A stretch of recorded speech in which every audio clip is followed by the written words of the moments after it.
Good morning. Good morning. Welcome to the Nicholls State University Class of 2025 Hall of Fame and Hall of Distinction ceremony. I appreciate every one of you being here. And before we get started, I just want to acknowledge our head coaches that are in the house. Our head football coach, Tommy Robecki. Our head track and cross-country coach, Jeff Salikas. Our head baseball coach, Brent Herring.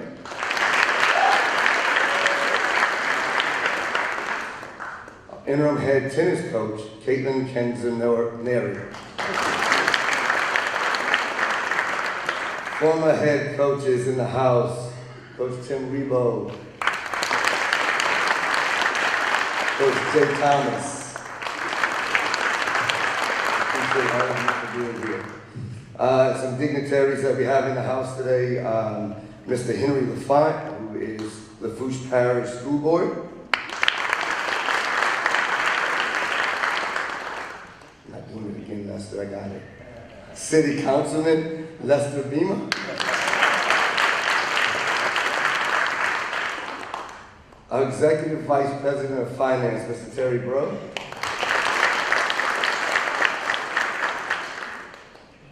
First Lady of Nicholls State University, Ms. Allison Clooney. Vice President of Student Affairs and Provost, Mr. Todd Keller. And Tyler Legnon, Alumni Director. I'll do my best to try not to forget anybody, but one of our former presidents is here. That is Dr. Murphy.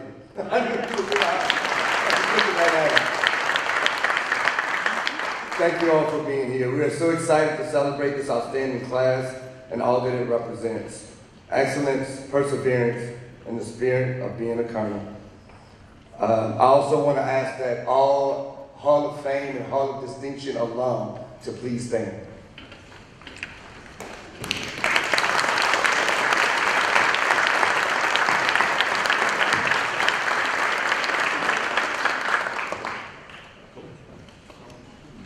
I want to recognize the Hall of Fame and Hall of Distinction Committee, Mr. Lester Beamer, Dr. Melanie Boudreau, Mrs. Stacy Gilliard, Mr. Henry Johnson, Mr. Henry LaFont, Andrew Kerman, Jamie Bustos. Thank you all for your commitment, dedication, and hard time.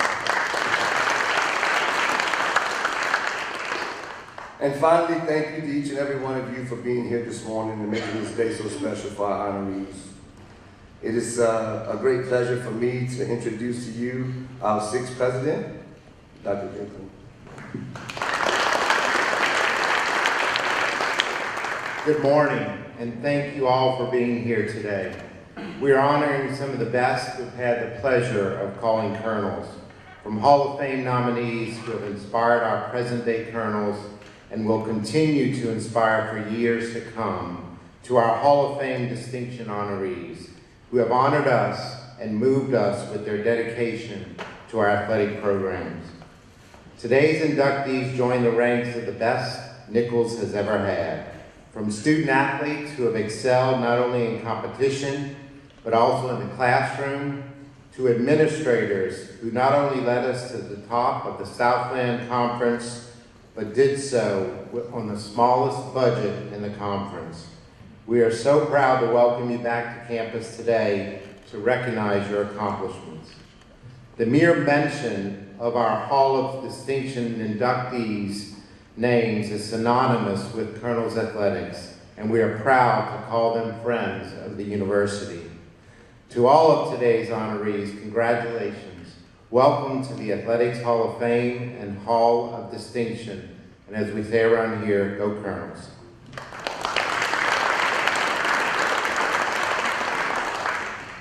Thanks, Dr. Kloon. Now I'd like to introduce our MC for the day's ceremony, a man who truly does it all. When needed, he is an ESPN Plus analyst, a PA announcer. He used to be a compliance officer for athletics. He's rarely recognized for all that he contributes to athletics, but we're changing that today. He gets to put another feather in his hat. He's a proud Nicholls alumnus with his master's degree from right here at Nicholls State University. He loves his place and our student athletes like no one else. My friend, my right-hand man, my deputy athletic director, Mr. Andrew Kermit.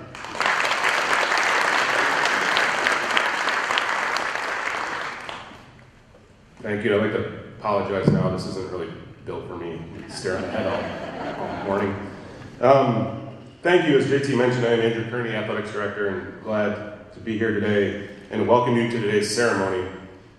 Thank you for being here to help us celebrate astonishing contributions and accomplishments of 9 individuals who have left an indelible mark on Nicholls State University.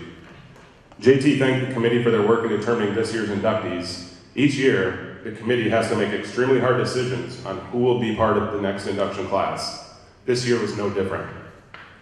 And there are several nominees that are worthy of today's honors that were not voted in to either the Hall of Distinction or Hall of Fame. If you would like to nominate someone for the Hall of Distinction or Hall of Fame, please let me know at the conclusion of the ceremony. A very similar speech I gave at one of our Colonel Caravan events at the World War II Museum in August led to someone being inducted today. So please do not think they're not going to get in, whatever. Please let us know. The formal process will start next summer, but we will take nominees whenever you have them to try and recognize people for everything they've given to Nicholls. As JT kind of mentioned, today is really special for me. I'm really glad that I get to be here. It's a culmination of years and years of hard work for everyone being inducted, and in most cases, I get to inform them of their induction. It's a really, really special moment, have conversations with them leading up to today, and then formally get to induct them. I get to share in the excitement. It's not every day that we get to do this, and as my tenure at Nicholls continues, I get to see student athletes who when they came to Nicholls, I saw as kids. They're now grown adults, and people that I worked beside for years receive such worthy honors. So today's 9 inductees, congratulations, and thank you for letting me come along for the ride.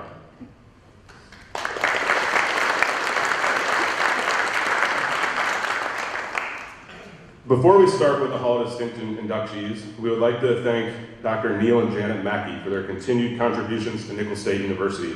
Dr. Mackey is with us today. Dr. Mackey. 14 years ago, Dr. Mackey was inducted into the Hall of Distinction, but has continued to be extremely generous to Nicholls. Just yesterday afternoon, we had a ribbon cutting on the Dr. Neil and Janet Mackey Legacy Center at Guidry Stadium. The Mackey's generosity has transformed an outdated space that people throughout the community use into a gorgeous space that thousands will use for years to come. Nicholls Athletics and Nicholls State University gives a special thank you to you, Dr. Mackey, and your wife, Janet.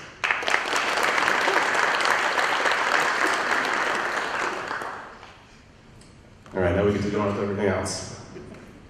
The Nicholls State University Hall of Distinction recognizes individuals or groups who have made significant contributions to Nicholls athletics. The 2025 class recognizes a former football assistant whose wildly successful career and generosity has allowed him to transform Nicholls athletics. An employee who created and sustained a football family spanning over 3 decades, and one of the country's foremost fundraisers who has been able to share his knowledge with his alma mater. Trey Bookvalt was an assistant football coach at Nicholls for 5 seasons in the early 2000s under head coaches Darryl Day and Jay Thomas. When Trey left Nicholls, he started an exceptionally outstanding career as an entrepreneur. Trey, a South Louisiana native, never forgot about Nicholls. His contributions to Nicholls athletics cannot be counted, but his generosity has served as a cornerstone on campus and a benchmark across the Bayou region. Trey's contributions are headlined by a $2.52 million donation for the football end zone facility and covered practice facility, which is the largest gift in Nicholls athletics history. As a result of that gift, Nicholls has one of the top football championship subdivision facilities in the country that is not only used by football, but all of our teams. For decades to come, football student athletes will have a safer practice and sports medicine facility, space to learn, grow, and hopefully celebrate. The Bookvalt Athletic Complex has also given a vision to the community on what is possible for our teams. Without Trey's generosity, similar facilities that will be built soon would not be happening for our baseball, soccer, and softball teams. Trey's contributions have not stopped, and they will be felt across the department for decades to come. Our golf team practices and competes at Trey's Latour Golf Club in Matthews, Louisiana. Each year, the team hosts over a dozen teams around the country who joined in South Louisiana to play at South Louisiana's best golf course. Nicholls Athletics could not be more appreciative of Trey, his wife Brandy, and their children Ori and Lex, who was former member of the Nicholls football team. Due to business obligations, Trey is unable to attend today. Accepting on behalf is Mike Kiefer, a friend, family member, and colleague of Trey's. Ladies and gentlemen, please help us in welcoming Trey Bookvault into the Nicholls Hall of Distinction.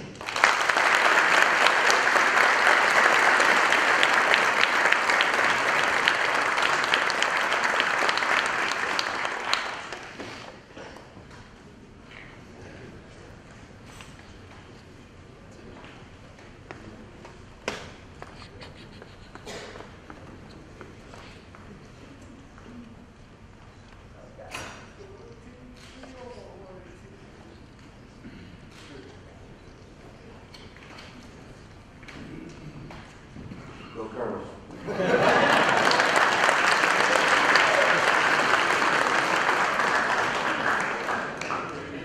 That's the shortest acceptance speech in the history of the ceremony. Thanks, Mike. For over 30 years, Amelie Talbot called Nicholls football home. Luckily for thousands of football student athletes, Amelie gave each of them a home away from home. As a football program's administrative assistant, Amelie was someone who would listen, give words of encouragement, and maybe a little kick in the butt whenever a student athlete needed, and maybe for some coaches too. When student athletes needed Amelie, they knew exactly where to find her. Amelie viewed her job as way more than could ever be listed in a job description. Her office was her second home, and it became that for others. Other people noticed, and they joined Amelie whenever they could. Amelie's daughter Leah said in her nomination submission that despite what Amelie gave Nicholls, Nicholls gave her something equally precious in return: a purpose, a community, and an extended family that enriched her life immeasurably. Nicholls is nothing without its people, and we are proud to call Amelie and her husband Emil, who both retired as longtime employees of Nicholls, colonels. Ladies and gentlemen, please help us in welcoming Amelie Talbot to the Nicholls Hall of Distinction.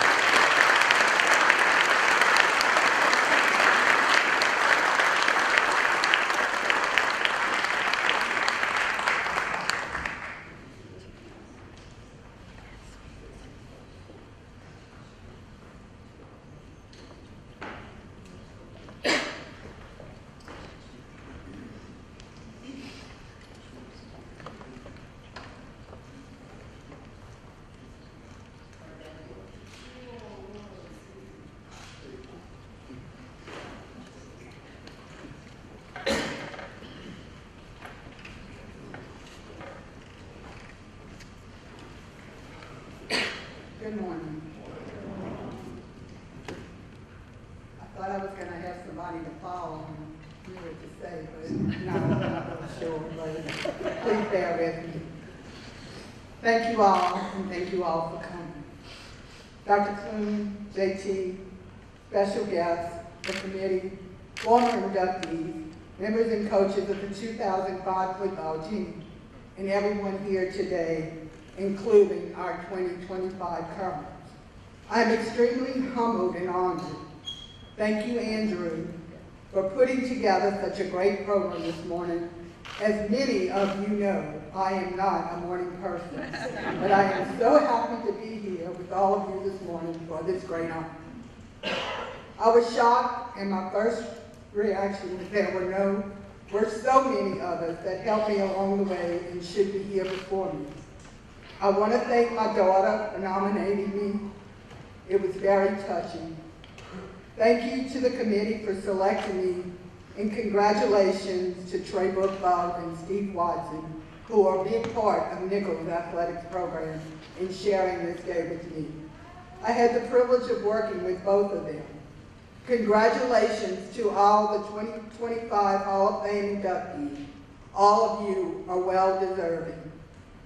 This is my story, and it's 33 years put into a few pages, and I hope I don't bore you with it. When I interviewed with Mr. Don Landry and Coach Clements for an opening in the athletic department, I had no idea that I would call Nicholls Athletics home for 33 years. During that time, I worked for 7 head coaches after Coach Clemens. Sonny Jackson, Phil Greco, Rick Rhodes, Darren Barbier, Darryl Day, Jay Thomas, and Charlie Stubbs. Well, I had the same job for those 33 years. The different coaching staffs kept my job very interesting. Each of them were great football coaches, but also wonderful bosses and family-oriented. A lot changed during my 33 years, and even more since my retirement in 2013. But one thing that has stayed the same is the Colonel Athletics family. I hope my contributions can come close to what it has given me, lifelong friendships and memories. Well, before jumping into my new job, I attended a pre-scheduled vacation to Hawaii, sponsored by the Alumni Association. Miss Genevieve, who I'm sure a lot of you remember, had been there 15 years when I started. She was my mentor and continues to be a great friend. She would also laugh and said that I was the only person she knew who took vacation before they started a job. Who would have imagined I would spend the next 33 years in Nicholls Athletics, my family away from home? Nearly 100 student athletes every year for 33 years. I may not remember each of you or your name, but I supported every team you played on and the way you represented Nicholls so well. There were some that I got to know more than others, especially if they were known to require frequent visits to the coach's office and played 5 years. I tried to be a welcoming space and was often known to have a bowl of candy on my desk. I enjoyed every one of these athletes and admired the respect these young men and women had when they entered my office. I not only had football when I started, but all of women's sports, under the leadership of Miss Marion Kirby, who was women's athletic director. It was quite a job handling all of those sports. They eventually separated women's sports and hired their own secretary, Ms. Jean Bourgeois. All the men's sports had offices in Barker at the time. I also enjoyed working closely with baseball, basketball, golf, soccer, tennis, and track. It truly was a great honor to be a part of such a wonderful organization. Many people may not realize all of the behind-the-scenes work that it takes to allow the players and coaches to hit the field on game day. It requires a team effort on the business office, the ticket office, the trainers, sports information, and many other areas to make games possible. We did not have a compliance coordinator like Andrew and academic programs like they have today. I have fond memories of senior night and awards banquets, watching the athletes being recognized for their hard work. Completing the game day eligibility list and scholarship forms were part of my duties while at Nicholls. These were important, but sometimes stressful parts of my job. I worked closely with the registrar's office in financial aid to get these things done. Sometimes this even required tracking down a dean for a signature after they had already left campus, or rushing to FedEx to make sure we met the mailing deadline. The team could not travel or compete until this was done. This was very important, and I prided myself in doing the best possible job. Not everyone can work all week and on Saturday night see the results as I could when I was in the stands. I would type the practice schedules, the lineup, the plays, and it was rewarding to see the finished product on the field. I also had many fond memories of fundraisers, holiday celebrations, and many other activities that I was part of. I used to say my office was any further to the back of campus, I would be working at Thibodeau Regional. Even though my office was in Barker, I made many friends on the entire campus. They were always willing to help when I needed help, and I was happy to help everyone on the entire campus. I would like to thank every one of you who helped me in many ways for all those years. I was also happy to promote athletics to our entire campus. Nicholls was my family for 33 years. Most of the major events in my family happened in those years. I was very lucky to have the support of the athletic department through all of it. After I started at Nicholls, my husband gave up his LSU tickets that he had with his buddies for many years, so he could attend Nicholls games, so we could attend Nicholls games together. He was a true Colonel fan until his passing in May of 2024. My daughter Leah was born 4 years after I started. She watched her first game from the hospital window. I don't think she missed many games after that. She and her dad talked and watched football together all the time. Honestly, she probably knew the game better than me. She even had her birthday party before a game while tailgating. Nicholls gave her an excellent education and the opportunity to get involved on campus in Greek life and student programming. She received a great education from Nicholls and went on to Loyola and earned her law degree.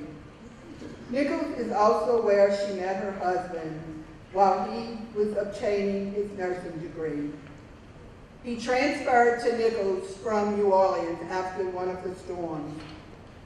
Nicholls treated our family very well. Through the years, our family suffered health issues and setbacks. The athletic department rallied around us and was very supportive.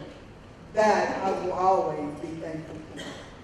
I work with some special friends that are no longer with us. Mr. Easton, Ms. Falcon, Mr. Kearney, Coach Jackson, Coach Dion, Coach Clark, Ms. Curtis, Steve Corbetta, and Don Schwab.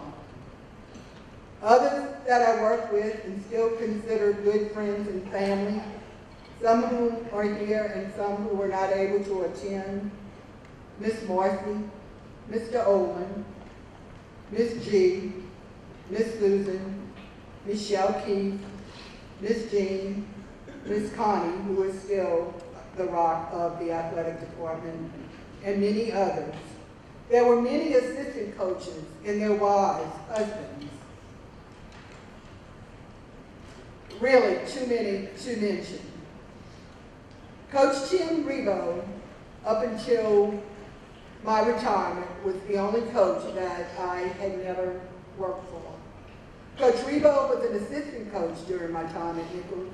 It was wonderful watching him return as head coach and leading the team to so many years of success.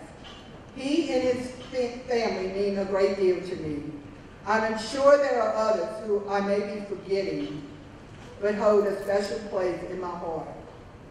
Over the years, I had many student workers who are always a big help. I took these students under my wings and hoped that I was able to teach them not only work and responsibility, but life lessons, which they carried into their adult lives. They, along with their families, were very special to me. These people were always so helpful, and I considered great co-workers, friends, and a great work family. There were many employees throughout campus that I worked closely with and remained friends. In addition to my official duties, I always tried to support our coaches, athletes, and their families so that they could continue in the sport they love. If there was anything I could do to help a coach or player's family, I was willing to do it. A great example is the support I happily gave to our current athletic, JT, and his wife, Tammy. While they were finishing their degrees, to allow them to take a needed eating class, I helped with their oldest daughter, Caitlin. While my daughter, Leah, was at piano lessons, she and I would spend time at McDonald's every Thursday. She is very special to me. This is one example of how close-knit the athletic department is, and such a wonderful program to have been a part of for so many years. I also enjoyed the time I was able to spend with Jay Thomas's family, both as an assistant and head coach. On one trip to an away game, Coach was on the field coaching, and his daughter Haley was sitting with my husband and I in the stand. With her blonde hair and fair complexion, I did my best to keep her out of the sun. However, she still managed to get a pretty bad sunburn. I was worried about what Coach's reaction might be when I returned to the office the following week. Coach Thomas and Ms. Jan were very understanding, and I still consider them good friends today. There were tough times, budgets, hurricanes, etc., but the good and the fun outweighed all of it. Again, I would like to thank all of you, my family and friends in attendance, and a lot of my friends. I really appreciate you being here. My daughter and her husband Justin and his parents, and of course, my granddaughter Whitney, who informs me that she is going to come to Nicholls. She's only 12, but I am looking forward to that also. Who are here to support me and share such a great honor awarded me by Colonel Athletics. Nicholls and Nicholls football will always hold a special place in my heart. I grew up and experienced and learned a lot while working in such a great place. I know I rattled on a lot, but I figured I was allowed a little bit extra space since our other inductees didn't take up the time.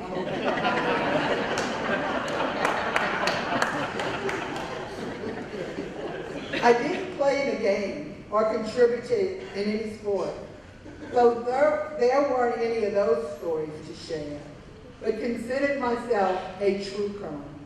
It was my home, away from home, while taking care of my own family. After 33 years, I knew it was time to step away from a day-to-day role, but continue to follow and support Colonel Athletics in any way I can. Technology has changed the way things are done. The campus in Nicholls Athletics has grown tremendously, but one thing that remains is the family spirit created by a shared love for Nicholls and Colonel Athletics. I am thankful to have had such a great family, which I always hold dear to my heart. And I know I mentioned you, but I would especially like to thank my older brother Oliver Pontiff and his wife Debbie, my brother Les Pontiff and his wife Cheryl, my nephew and godchild Jason and his wife Brandy, and all of you for allowing me to serve this great university for 33 years, and am very, very honored for this award. Thank you all from the bottom of my heart. Go, Colonel, and good luck this afternoon.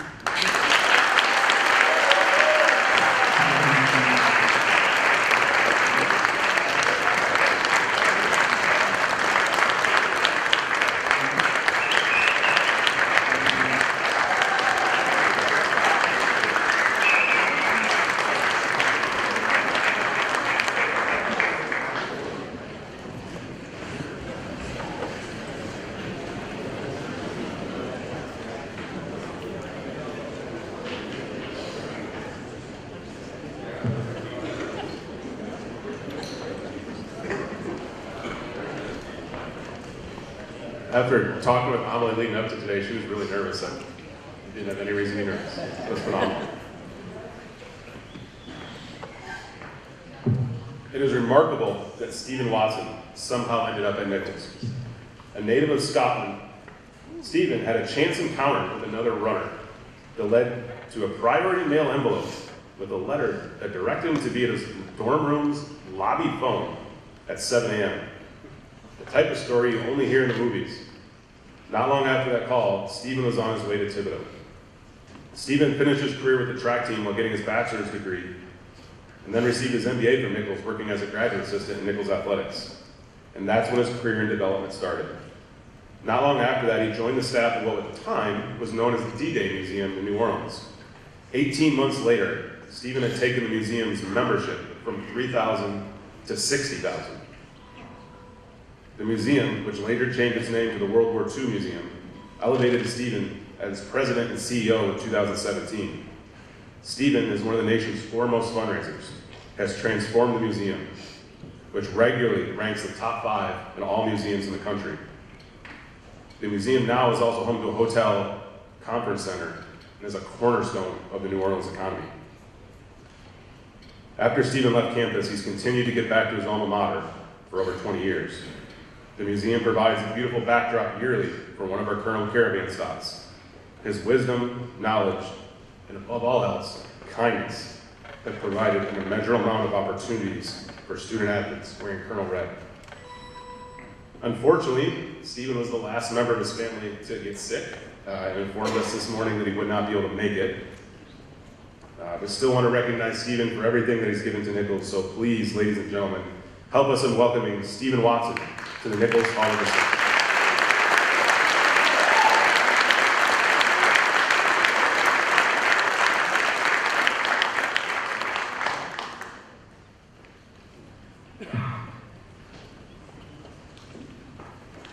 The Nicholls Athletics Hall of Fame honors former student athletes, coaches, and staff members who have left a notable and significant mark on the university.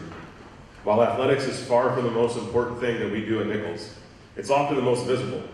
And tonight's 6 inductees were definitely visible. They left campus community with an unmistakable sense of superiority. This year's class features a pair of football teammates who helped transform the community's connection to Nicholls, a pair of softball and baseball catchers who dominated both behind the plate and at the plate, a former athletic director who transformed the department, and a tennis student athlete from down under that took over the Southland as a freshman. Stephanie Barnett, a Barnesdale, Australia native, made her impact immediate when arriving in Thibodeau.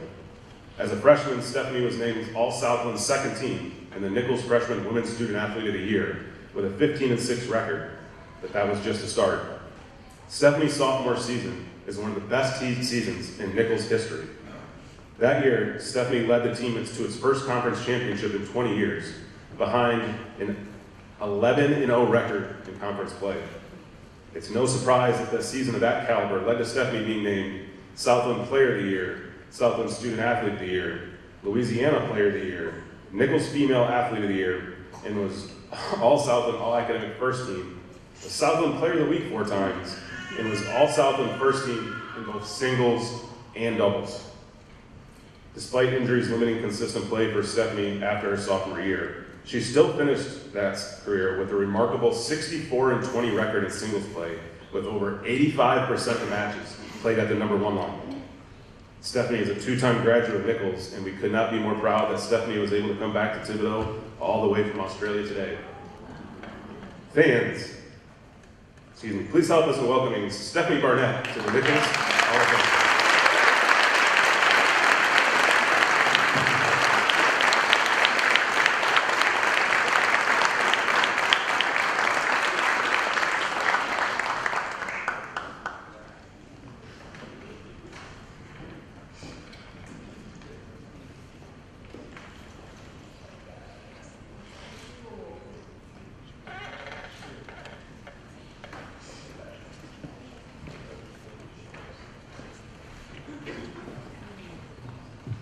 Truly honoured to stand up here today and accept this award. First and foremost, I want to thank my mum and my dad for giving me this incredible opportunity to allow the youngest of 3 to travel over 16,000 kilometres or 10,000 miles to the other side of the world at 19 years old. A special thanks as well to my grandma, one of my biggest supporters. She even learned how to FaceTime and email just to keep up with my matches throughout my college years. And to my brother and my sister for getting me involved in tennis. My sister, I would spend hours at the tennis courts, picking up balls, begging my mum to let me play until she finally did at the age of 5. My sister was one of my biggest inspirations, and as we got older, we started playing doubles together, which was super special. I grew up in a small town in Australia, similar to Thibodeau, but mine was 3.5 hours from the city of Melbourne. Where I now live, my mum would drive me to the city every weekend during tennis season, and that commitment shaped who I am today. Coming from a small town made the move to Thibodeau slightly easier, but still, there were plenty of tearful phone calls home most Sundays, especially to my older sister. I made my parents come over on their first ever overseas trip to settle me in as a freshman, and I nearly went home with them at the end of that first week. I was that homesick. 6 years later, I was still here because Nicholls had truly become a second home. I was fortunate to have many wonderful coaches and mentors growing up. People saw potential in me before I saw it in myself. From former college and professional players to local supporters who encouraged me to pursue college tennis, which at the time was quite uncommon in Australia. Liz Pearce was a former professional. She once told me I had too much potential to not play college tennis. advice that stuck with me. I'm deeply grateful for my coaches, Julian Arnold and Amy Fitzgerald, for guiding me through that pathway, and to my close friend, Sophie Vickers, whose own college experience inspired me to take the leap. I'd also like to thank John and Julie Glenn, the late Barry Stokes, Amanda and Greg Dundas, Mark Stevens, and Clifford Charlton, all who played instrumental roles in my early tennis journey. In 2013, I was recruited by coach Meenakshi Sundaram, and I'll be forever grateful for his guidance and belief in me. He challenged me in ways that no coach ever had and helped me to develop not only as a player but as a person. He was one of the best coaches I've ever had, one that saw things in me I had not seen in myself. I was brought into a team with a benchmark set by two great leaders, Isla Brock and Marie Aubert, who guided me and taught me a lot. Later, Coach Greg Parkins came in and worked with me throughout my senior years, helping me to secure my 6th-year eligibility after injuries. I also want to thank Andrew Kearney and the athletic department for their dedication in getting me not one but 2 red shirts. And of course, Miss Marilyn, our international advocate, who made sure I could be legal in the country for all those years. During my time here, I was surrounded by incredible teammates who became family. We came from different corners of the world, most of us alone, far from home, which made our bond unbreakable. We ate together, lived together, trained together, and spent every spare moment together. Despite our cultural differences, Nicholls tennis united us. Even now, if any of them showed up at my doorstep, they'd know they have a place to stay, and they'd do the same for me. Also to the soccer girls and the golf boys, who spent a lot of Saturday nights in Brady 324. Thank you for all the memories that will always be remembered and we'll talk about in years to come. Although many of these people obviously can't be here today, I hope they know how grateful I am for their friendship and the impact they've had on my life. And then there's Nicholls, a place in the community that always hold a special place in my heart. If people ask if I miss it, I don't quite know how to answer that. Of course, I miss the people and the memories, but I'm also incredibly thankful for what I have now in Melbourne. My years here were full of growth, challenges, and unforgettable moments. At first, I missed everything familiar about home, little things like walking down the road to the fresh apple farm to get a bag of apples, or just being 20 minutes from the beach. But over time, Nicholls became home. Leaving was one of the hardest things I've had to do. There were so many highlights, but winning the regular season conference title in 2015 remains one of the proudest moments of my career. Even though we narrowly lost the tournament after winning the regular season lost the final to Northwestern, that season was defined by spirit and culture. I'll never forget the bus drive there with both teams singing Simply the Best by Tina Turner as loud as we could in the bus. A moment that I can't think of now without a tear and a smile. After defeating the 21st ranked player in the year at Tulane, in the country at Tulane, and earning a ranking as a freshman and winning regular season as a sophomore, I had opportunities to transfer, but Nicholls was too special. The people in the community here made it impossible to leave. Families like Alison and Craig Robinson and their extended family, Trey and Laura Greco and their girls, Carol and Butch, the late Butch Nolcan, Jody and Scott Tooson, who promised my parents they'd look after me when they first met them in Starbucks, made Tidborough feel like home. Your kindness and generosity meant the world to me, and both my family and I will always be grateful. But my time here wasn't without its challenges. I battled injuries with broken bones, torn ligaments. When I couldn't play, Nicholls lifted me up. Through it all, I earned my bachelor's and master's degrees and countless memories along the way. Looking back now, I can't help but smile at things we used to complain about, like dodging cracks on the old courts or watching the balls bounce unpredictably off them. Now we see the new facility and they're very lucky for what they have. Those moments, I actually have a piece of court in my senior day frame. That just explains the little bits of concrete around the court too. I'm beyond grateful for this opportunity to represent Nicholls and play the sport I love, and to be recognised with this honour.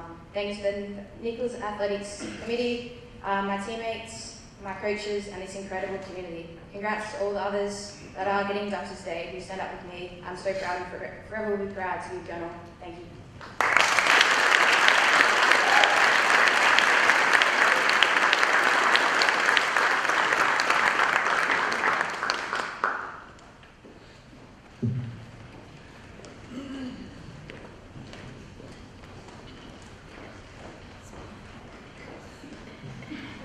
If a catcher caught for one Baseball Hall of Fame pitcher, it might be luck.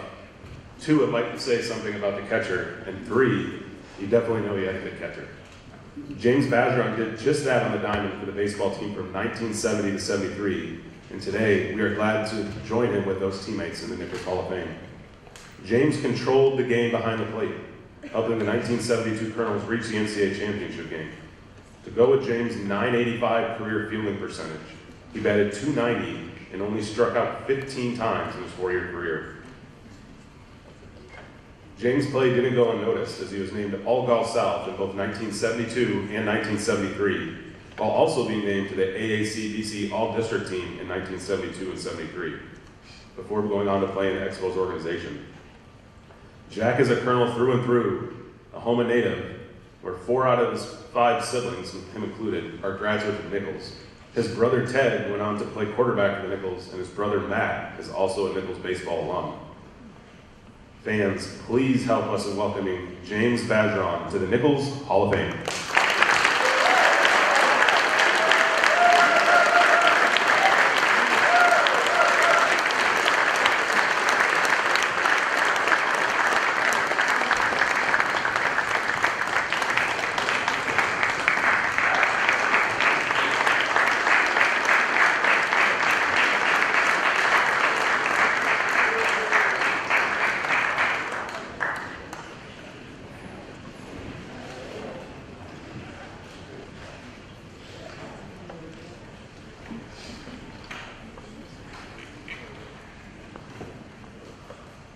Thank you all for all being here. It took me 15, 20 minutes to get here, Stephen. Not how long?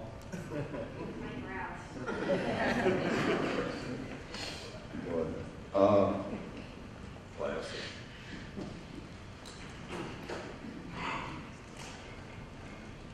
Thanks to President Jay Clune, Jonathan Terrell, AD, Andrew Kearney, Deputy AD, Shane Cleaver, Director of Colonel Athletic Association, Kimberly Ratcliffe, Director of Engagement. Thank y'all for putting this on. I'd like to thank the Hall of Fame Committee and congratulations to my fellow inductees to the Hall of Fame and Hall of Distinction. We will always have a common bond as members of the class of 2025. You have to be nominated to get into this Hall of Fame. So I'd like to thank Kenny Alford, Lester Beamer, Matt Dinkle, Mike Davis, Paul Forcina. Their support and belief in me and my abilities made this moment possible. When I think about it, I'm proud, honored, very honored, and humbled to be in this Hall of Fame. As a history major, I look back and wanted to see how many people we've had in the Hall of Fame. The Hall of Fame began in 1980. There have been 24 baseball players in the Hall of Fame. I'm 25. And that's over from 1960, the first baseball team ever at Nicholls. 60, 40, 65 years? 65 years. I was going to ask a math major over there, Kenny Allen. I'd like to briefly talk about my family because to me it's an important thing on this earth. My nieces and nephews, Russ, Kyle, Matthew, Maggie, Jenny, and Katie have brought so much joy into our family's lives. And just wanted to mention their names today. And we have some babies that have been coming along the way in the last 2 years. James Patrick, named after Ted and I by Katie. And then Philip, Maggie had a little boy, Philip, and Matthew had a little girl, Aubrey. And I can't wait to watch them grow up. My siblings, all here today. My older brother Keith and his wife Sandy. Keith is the only one in the family that had to go to Vietnam.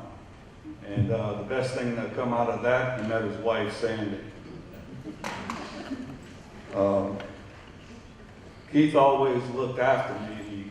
He took me in the woods one time, he and a buddy of his. late in the afternoon. It was getting dark, and he left me in the woods. Remember that? I owe you one for that. He's my big brother. He became a mechanic, did not go to college, and out of all 5 of us, to me, he had the most ability. He's a hell of a mechanic, and we call him Mr. Fix-It, and he helps the family all the time. He's also a very calm and quiet person, just like my dad was. I'm kidding about that. Next, Ted, my younger brother, who's 5 years younger than me. Ted came to Nicholls in 1973. And he led the Colonels in 1975 to their first conference championship. Ted's the best all-around athlete in our family. Played basketball, football, and baseball. And the only reason he's not standing here, I think, after watching him and his abilities, he tore up his knee his junior year, bad, real bad. My sister Jan, the quiet one in our family. She has all the personality.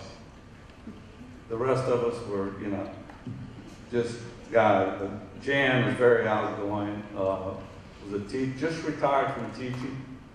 Very proud of her. She kept the scrapbook that allowed me to look back on what I've done over the years, because when they call you and they ask you, okay, what awards, whatever you received, I had to go home and look through my scrapbook, because I really didn't know. I was all conferences, this, that.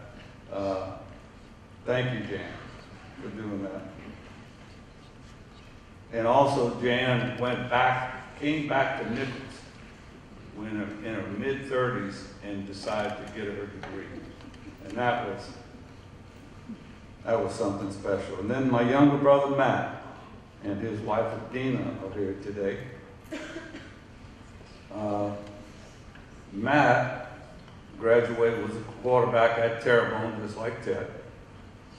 And he signed scholarship to Nicholls, I think, in 1980. And he had a major league arm.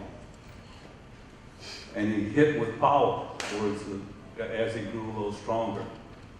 And Matt could also run. He's the only one in the family that could really run decently. I was slow, terrible. He was signed.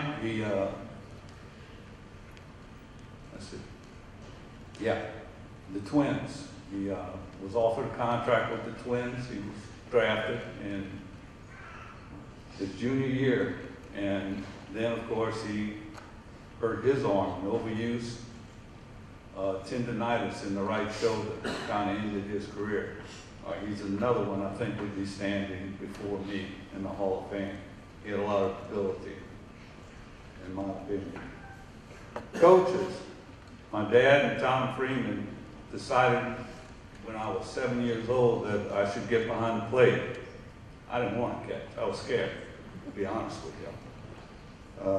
They had to drag me, put the equipment on, teach me, this is what you do behind the plate.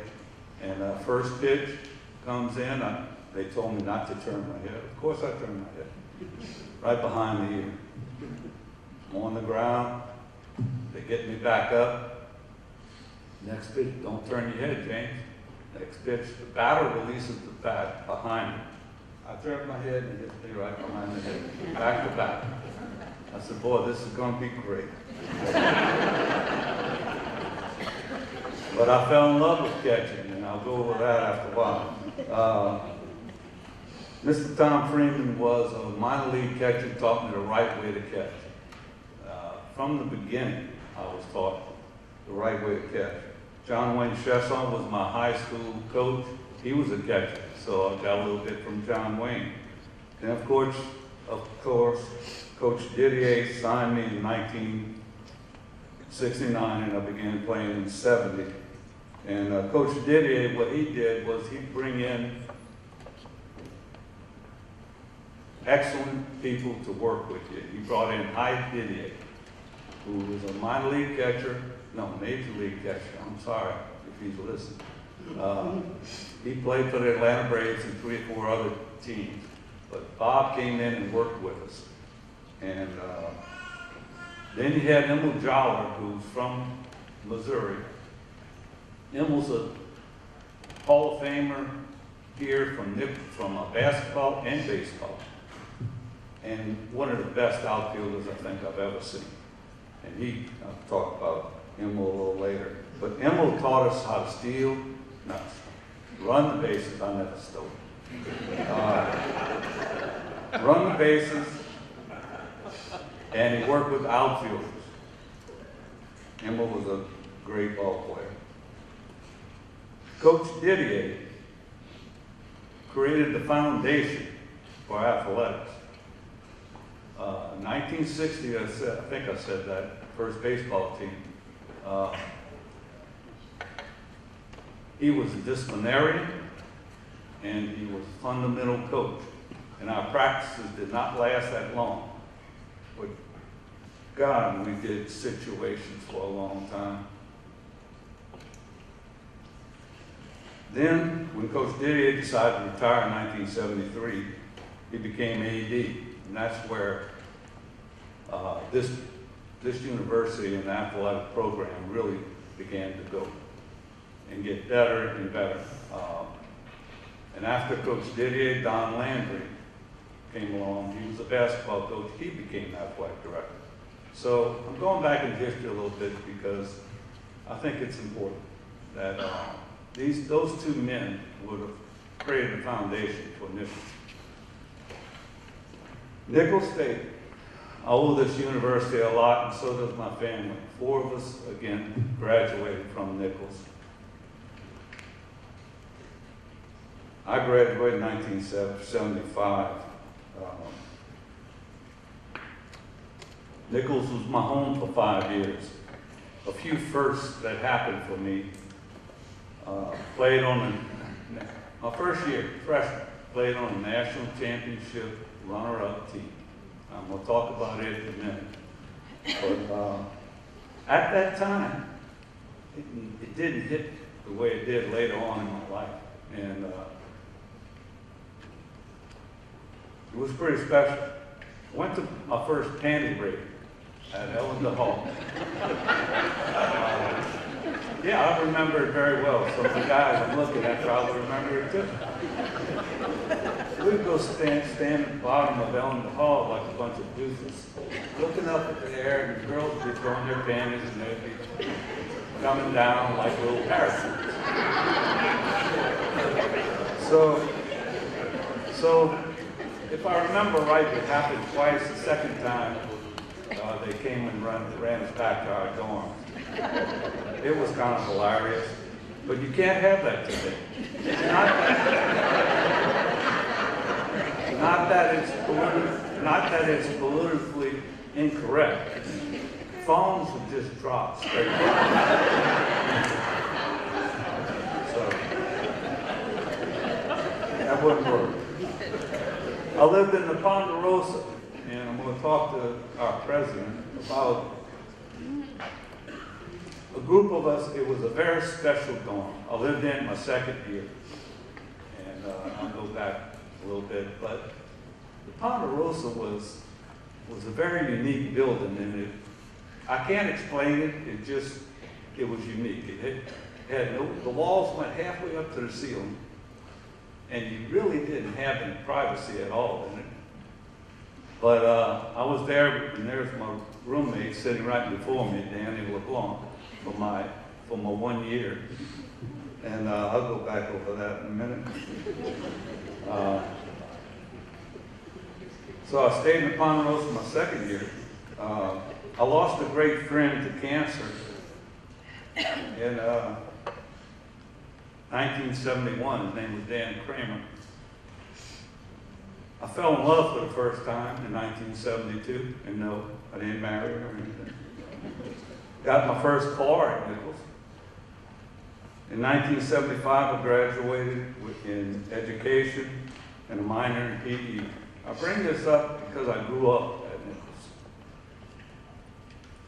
And it's a very special place. Friends and players. A buddy of mine's not here today. His name's Kim Tiller. We were friends since I was 6. And he had my back and I had his back over the years. He is at a family reunion and we've talked, and he's here, right here. And I have friends from out of town, Brian and Chesley Osborne, Johnny Malonson, thank y'all for coming. I'm gonna stop for a second. I wanna thank a special person. I don't know if he's here, I didn't see him before. But, let's see. 2018, Ted, myself, and Matt were inducted into the Terrebonne High School Hall of Fame. And that night, I didn't know we were supposed to speak. So none of us did a little thing that we should have thanked somebody who was on the committee. And he was also taught here, and one of his nicknames is professor, by the way. He taught here at Nicholls, taught math for years. And publicly, I'd like to thank Kit Williams. I don't know if he's here or not, but I just wanted to thank Kit for helping us promote us to the Hall of Fame that year.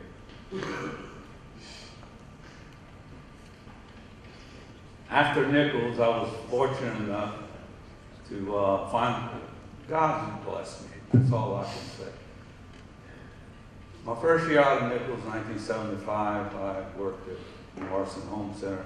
Right after that, I saw that H.L. Bourgeois was looking for a baseball coach. So I applied, and I got the job. And I got to spend the 5 best years of my life coaching at H.L. Bourgeois. Don Swab was my athletic director, and L.P. Bourdelon was principal, and they class acts. Don was my mentor. He kept me out of trouble. Don Swab did. And great coaching staff. I can't go through all of them, but one of them is here. Don Rodriguez is here. Where are you, Don? Looking for you.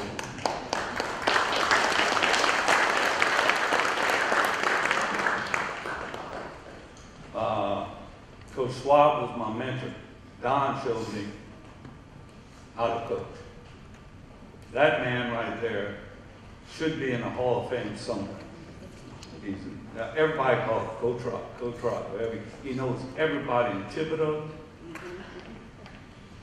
Houma, Vanderbilt, been all over. Thank you for all your help over the years, Don.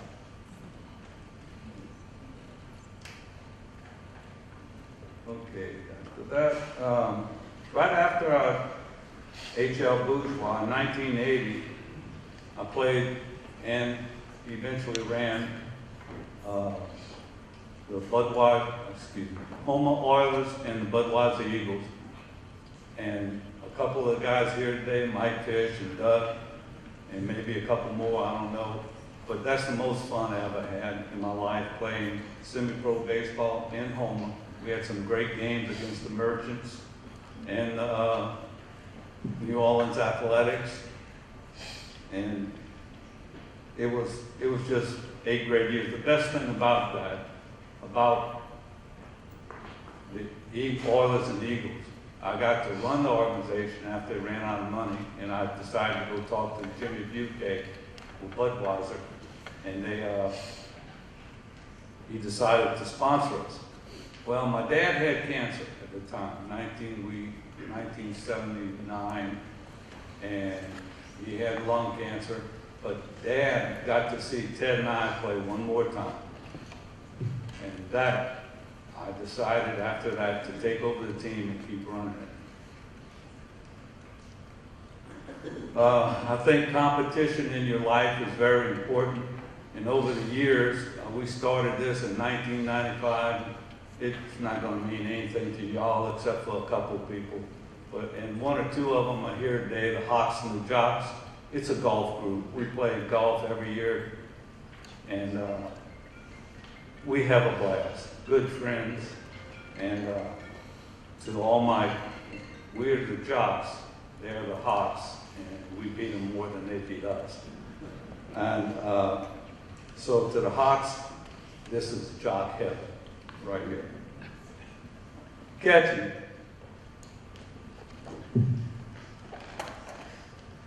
I did not want to catch. Dad and Mr. Freeman put me behind the plate, as I told you. Something about catching, though, it's like a pinball machine. You're standing there and you've got everything before you. And it keeps, you have to be in every minute of the game, because the pitcher throws the ball, you throw it back. That pitcher goes out, that pitcher comes, next pitcher, you throwing it back to him. You call on the pitch. I think it's changed a lot today, and I don't agree with it, but we had to know the game, the whole game, as catchers. And it's a unique position. It's the toughest position in sports, but I'm talking major leagues. If you talk about professional, to catch 130-something games in 1 year, I can't imagine.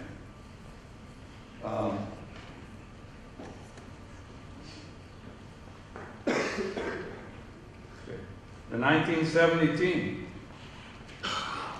some of them are here today, and I'll mention them in a minute, but the seniors on that team, a great success for that team to me, besides Coach Didier, and his seniors, Gene Dewey, Mike Longmire, Peter Workman, and who am I missing?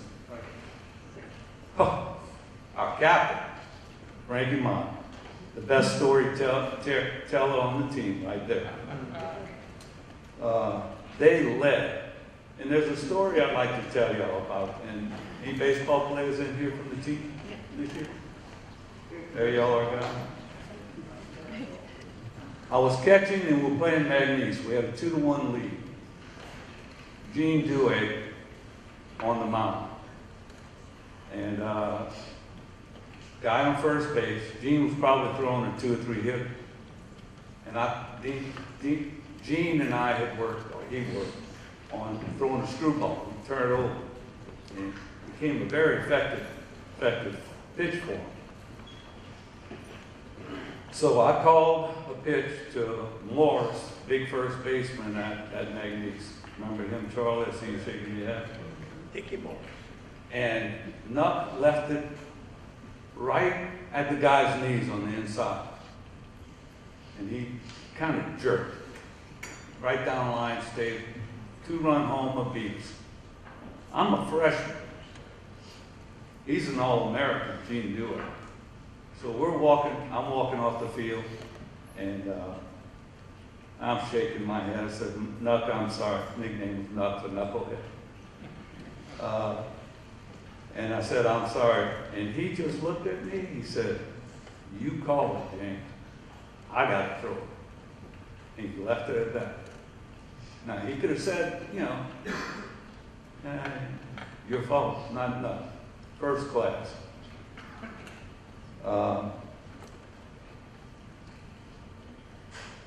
We were built, 1970 team, on pitching and defense.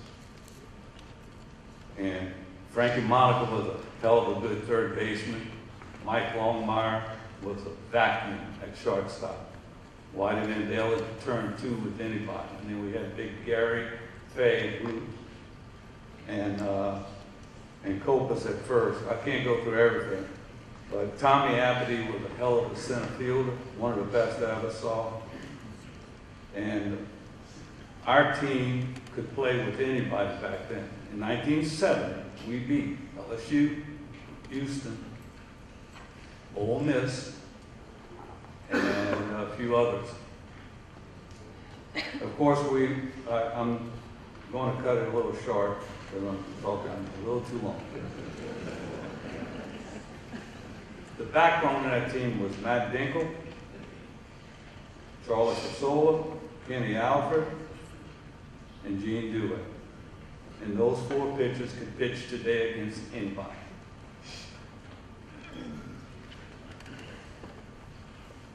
That's that. All right. Last 2 things I'd like to talk about. And you may have mentioned, I didn't say anything about my dad and mom. But Dad was excuse me, came from the greatest generation. D-Day, Omaha Beach. He went in on the second wave, and he never talked about World War II, but that one time he did, he talked about how they circled and circled and circled. The first wave got stuck on Omaha Beach, and he just said that he couldn't believe what he saw when he got there. Dad was mild-mannered and calm. His nickname was Plug, for Fire Plug. Dad had a short fuse. He would get upset about a lot of things, but he taught us how to play the game because he could play the game. He knew the game. Dad was a hell of a ball player.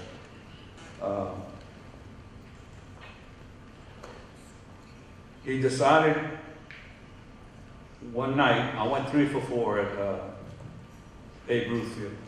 So I'm full of myself, and on the way home, I'm waiting for him to say something positive. No. We got home, he said, okay, backyard, Ted and Matt know this. And he says, on that time you popped up, this is what you did. You know, I went 3 for 4. I thought I was doing pretty good. When I signed my scholarship, Coach Didier came to the house. But before that, I turned down Northeastern and LSU. And the thing about LSU was Dad was a huge LSU fan. So I'm in the living room, and the phone rings, and I hear him answer the phone. He said, James, it's for you. So I'll come around the corner, and he's got the phone in his hand and like this, and he's looking me directly in the eyes. James, it's LSU. And I knew exactly what he wanted me to do, but he never said a word. I talked to Coach Smith, offered me a scholarship. I said, can you give me a couple of days? And I decided to go to Nicholls. To this day, my dad never said a word. He didn't try to talk me into anything. Just allowed me to make my own decision. Dad, I know you're extremely proud right now.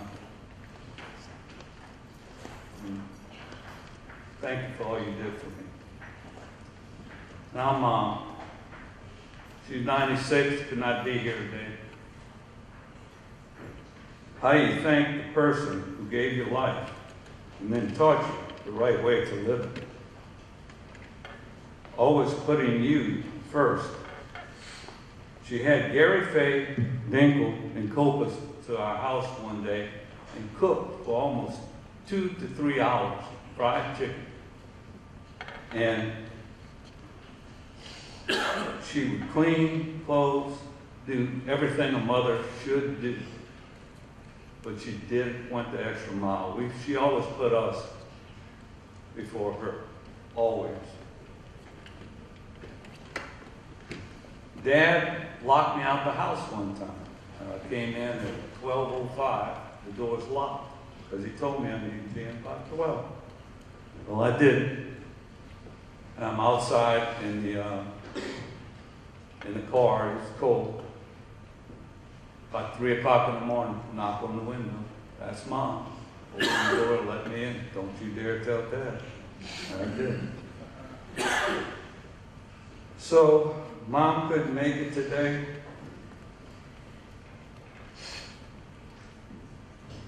So I wrote this down, and This is for you, Mom, and then I'm done.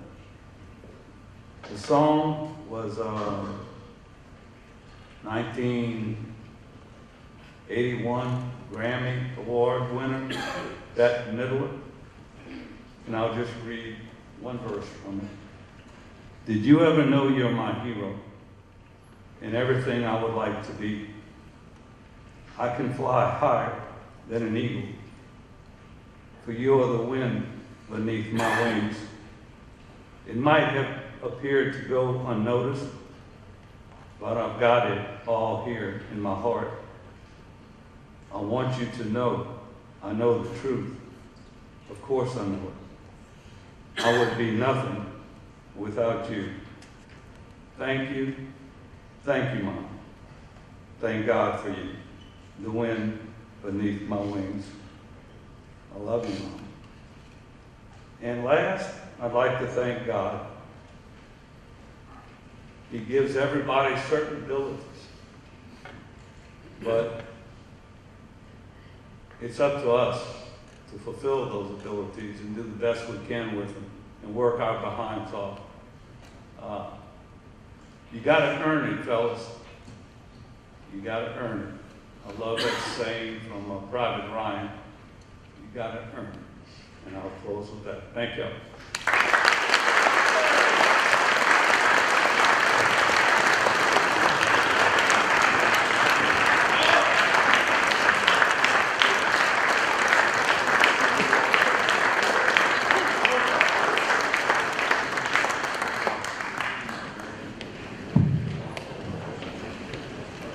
I was meeting with James this week, and we had talked about how nowadays we have a whole lot more pictures of people and more stats. So thank you to Jan as well for holding on to that, so we have something to nominate and induct James on. Following James, another catcher. Callie Claymont is notably being inducted today after only 2 seasons with the Colonel softball team. A transfer from Spring Hill College, Callie immediately shined for Nicholls behind the plate on the base path, where she joined the team in 2018. That season, her Colonels won over 40 games and the first Nicholls softball championship in over 20 years, as Callie was named Southland Newcomer of the Year, second team All-Southland, Southland first team All-Academic, and All-Louisiana first team. Callie's 2019 season was even better. She led the team in batting average with a blistering .369 and in hits with 52. Her contributions were once again noticed, as Callie was named All-Southland first team, All-Louisiana second team, Southland All-Academic first team, Southland All-Tournament, and NFCA All-Region. In just 2 seasons, Callie's left the Nicholls program record books, ranking 3rd in slugging percentage with .557, 8th in batting average at an impressive .343, and 12th in home runs in 14 in just 2 seasons. Callie Mosley, is an alum of E.D. White High School and lives in Mobile with her husband Hunter. Fans, please help me in welcoming Callie Mosley to the Nicholls Hall of Fame.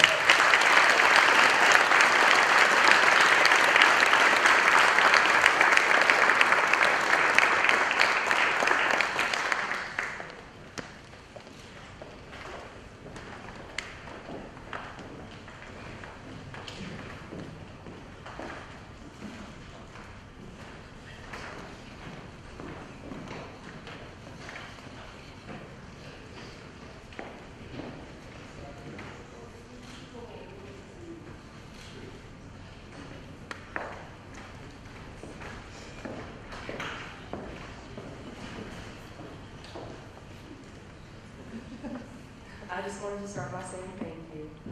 This is really such an honor and something I'm extremely proud to be a part of. Honestly, I never thought this was possible, especially since I was only here for 2 years. So thank you to everyone who considered me and ultimately chose me for this award.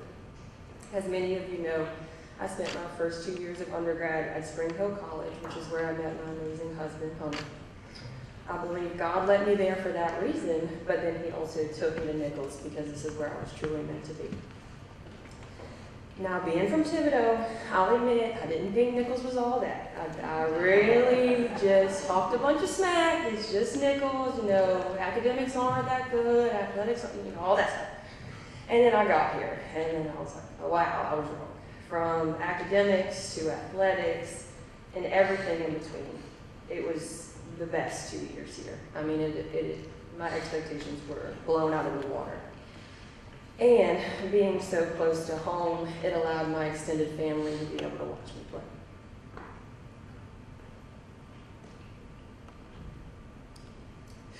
At the end of the day, family is what matters most. And awards are wonderful, and I got a bunch of them, so I'm proud of that. But my greatest memory here was actually after every single home game. There was a little girl who ran the bases with me every single time. I mean, no matter what, win, lose, she didn't care because she was here to be with me and support me, and that was my best memory here. And softball has shaped me to be the person that I am today, and for that I owe everything to my parents. Now, from the beginning, they were my biggest supporters, and honestly, they probably could be retired by now with everything that they spent on me. So I showed livestock, I did travel ball, college softball, then PA school. I don't even want to know the amount that my parents spent on me.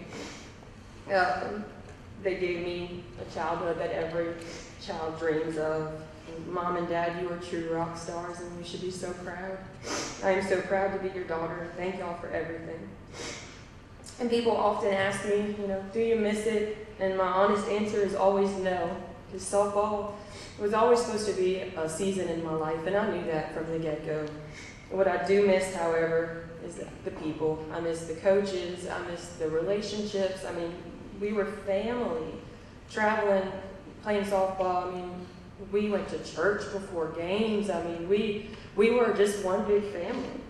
And I miss those coaches and those teammates, and I just want to thank all of my previous coaches and teammates. I want to thank Coach Jay and Coach Santiago, who are my coaches here. They believed in me from Edie White. They knew that I could do it. I didn't believe that I could do it. Even at Spring Hill, I was like, I don't think I can play D1. This is a big step up. But they believed in me, and they proved it to me. I proved it to myself that I could do it. And lastly, I just want to thank God. I have been blessed far beyond I deserve. My health, my family, my education, and now my career as a physician assistant. I just want to thank God so much. I wouldn't be standing here without His grace, and He deserves all the praise and the glory. I just want to take another second to thank all of you for being here, all those who supported me, and those people that ultimately chose me to be in the Hall of Fame. I am proud. Thank you. I appreciate it.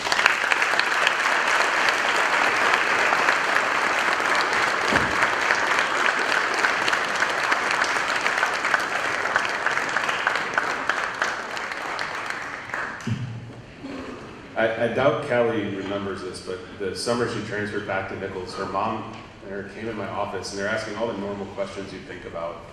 And I'll get to why I remember this, but it's classes, and where do I find this, where's that? And at the very end, Callie was just like, when can I start using the weight room? Impressed that she was ready to get down to business. After a standout high school career at Rummel High School in New Orleans, Chase Forkade didn't skip a beat as he became QB1 for the Colonels in the first game of his career on the road against number 9 ranked Georgia. Nicholls didn't win that day, but they won a whole lot more games with Chase under center. That season, Chase finished 6th in the voting for the Jerry Rice Award, awarded for the top freshman in the country.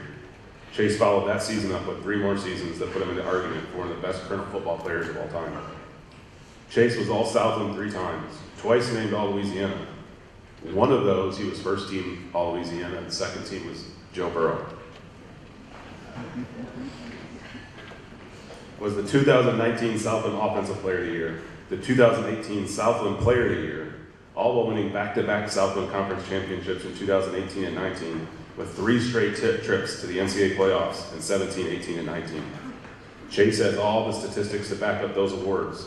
He's the Nicholls all-time leader in passing yards, passing touchdowns, rushing touchdowns, completion percentage, and has the Nicholls single-season completion percentage record in 2019, when he completed over 67% of his passes. Chase, who coached at Nicholls and played professionally after his Nicholls career ended, is now the quarterback's coach at the University of Central Arkansas. He can't be here today because UCA has a game in Georgia. Accepting on Chase's behalf is his father, Keith. Ladies and gentlemen, please help us in welcoming Chase Forgate to the Nicholls Hall of Fame.